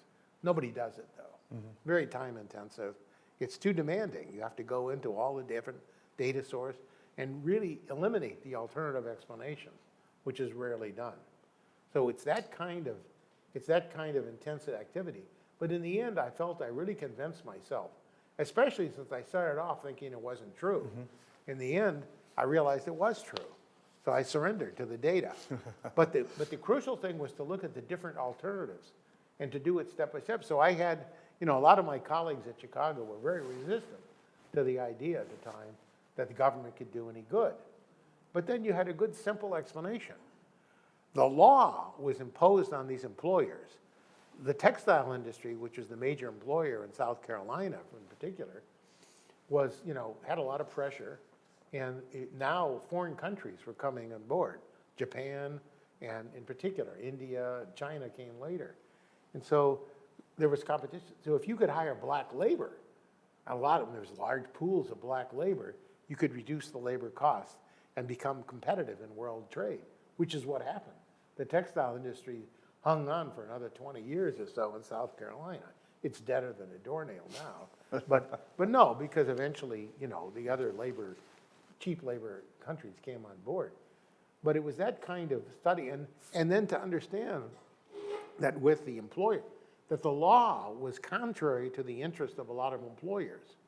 And when you cast it that way, even my colleagues understood that it wasn't a question of saying, well, that any particular, political explanation other than saying, look, these people were more than glad to employ black workers, but they would be punished by the law had they done so. Now they didn't have to be punished. Restaurants and hotels were desegregated. They opened up immediately. So, okay. And that was the part that, so that was a story that I told, but it was documented by the facts. Okay. And it explained the story. Thank you. If anyone wants that paper, please email me. We only have 2 questions left. We have to get these off. One is an audience question, and one is a question we always ask. Someone in the audience asked, do you believe it's most effective to focus on children's positive behaviors and ignore their negative ones, or do you believe it's important to acknowledge children's negative behaviors? If you believe in the latter, how do you do it constructively? Is timeout actually constructive and beneficial to a child? And a little add-on from another question, is it bad to hit your kids versus not hit your kids? Any opinions on any of this? How hard? Just maybe on the back of the head? Well, no, I think you should be realistic. You should be honest with the kid. And when kids are misbehaving, they're misbehaving. And you say, look, it's time for you to go to bed. It really is. You have a bedtime. I have a granddaughter down in Campbell, California. I was just with her this weekend, and, she resisted mightily going to bed.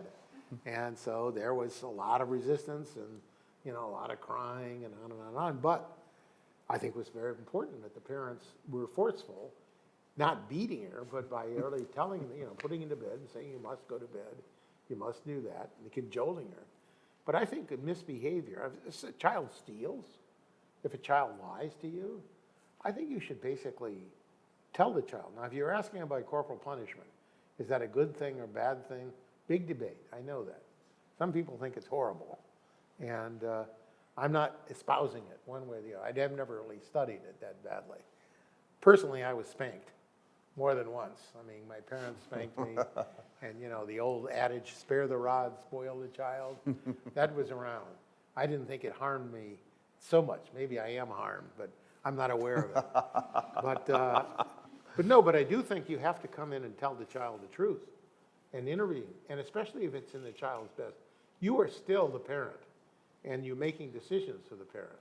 See, it's very interesting, this new case that was settled about in Michigan, where this parent was held responsible for the murder of the child that committed. I think that's a good outcome, because I think parents really are responsible. And so it's not like you should just walk away and say, okay, now my kid is off on his own. He pulled the trigger. Well, they got the gun and so forth. So I think it's back to my theme about parenting. I think part of parenting is really just recognizing that you are in charge, and these skills are gradually emerging. But like with the adolescent child, we know all this work that's happened is the pleasure centers develop earlier than the self-controlled centers, right? That's something that's been found. And so during the adolescent years, people get very excited and stimulated in certain ways, and they're not in a very controlled way. The prefrontal cortex does mature, and that's the role of the parent to kind of pilot the kid through that. So I think so I would at least provide forceful, but not necessarily physical, intervention in intervening and explaining to the child. But you could reason with the child. Okay, I don't think it's evil to spank a child, though. Okay, my own children do, so that's a generational thing, maybe. But they got spanked, so. Okay, I was spanked. I can still remember Generational, that's like your question, yeah. So thank you, and we have our last question, and then you can come up and say hello. What 3 pieces of advice would you give to students at the University of San Francisco to be successful in their business career or in their life? Well, I think the most important is to be honest with yourself, what you can and can't do. I think that's the most important thing. You can quote Shakespeare, this above all till thine own self be true. And that's really important. That kind of self-awareness is very difficult to achieve. I don't know if we ever achieve it, really. We think we achieve it. I'm not sure I have achieved it. So I got to be careful in saying, that's one thing, I think, is to get aware. And the other part is to understand the importance of relationships. That many people proceed in a kind of an isolated way, and they don't recognize. They see themselves as being kind of autonomous and not really needing relationships. We talk about social media, and so there are relationships in spades. But there's a sense also about trying to understand and create relationships, because those relationships are very powerful and going forward, especially if they're going into business and some kind of management roles and so forth, to create relationships and productive relationships where you can speak honestly, but at the same time proceed on information with honest and available information. Those 2. You want a third one? I'm not sure. I'm not sure I have 3 pieces, but I would just say, generally speaking, it's the question of trying to, I think it's, this kind of self-awareness aspect is extremely difficult to achieve. It really is. And we try to do it our whole lives, but are we really fully self-aware? And it's very easy to delude ourselves. Can you give me an example for the students? What's an example of that? Well, you can argue that I'm really not interested in this subject, you'll say. It's boring. And therefore I'm not going to take it all that seriously. Well, or like in a course, you have a geology course. Forget about economics, just geology. It's not really that interesting. But then you ask yourself, well, is it really true? Maybe you really aren't interested that day, but I think you also might think in a broader, longer term perspective. Will this ever be useful? And the reason why I say that is because, to be perfectly honest, in my old career about learning, there is never an idea that I learned that I didn't eventually use, draw on, and it really enriched me. Things that I thought I had nothing to do with anything I was interested in, that I did when I learned it, even by force, being forced into it. It turned out to be very good, and sometimes I regret I didn't learn it even better, that I could have benefited even more. So it's that notion that knowledge is something that, it's easy to get bored, and some things are easier and harder than others. But I do think it's important to kind of recognize that even things that aren't apparently interesting or useful turn out to be. Now, you can have a bad instructor who's teaching you worthless stuff. So that, if you'd ignore that for sure, if you could verify that. But when I was in college, I remember I had this teacher, and I had this conception. I'd been in high school, and I had this conception of mathematics. Now, mathematics is taught differently now than it was taught when I was in high school. In high school, though, we did learn calculus. So I did know what calculus was, but calculus was taught in a pretty mechanical way.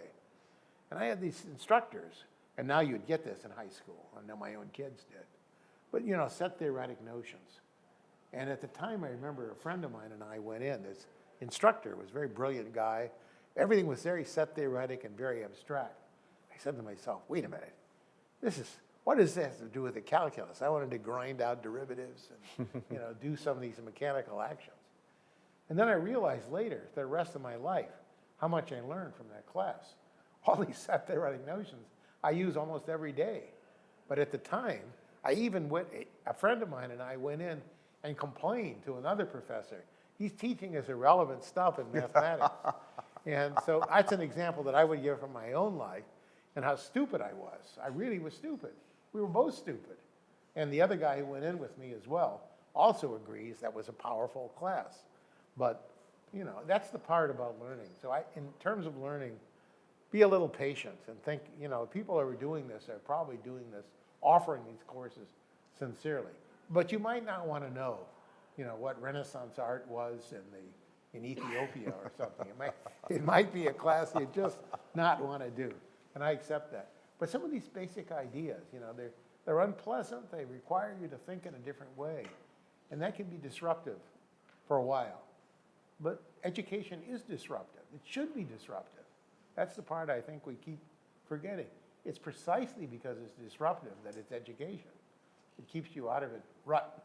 So you're no longer just planting potatoes. You're planting a lot of ideas and trying new things and being exposed to new experiences. That, I think, is vital. Jim, that was fascinating. Thank you very much. Okay, well, I want to... Sorry for going on so long. I know I gave too long answers and too personalized answers probably, but nonetheless, that's... Feel free to come up.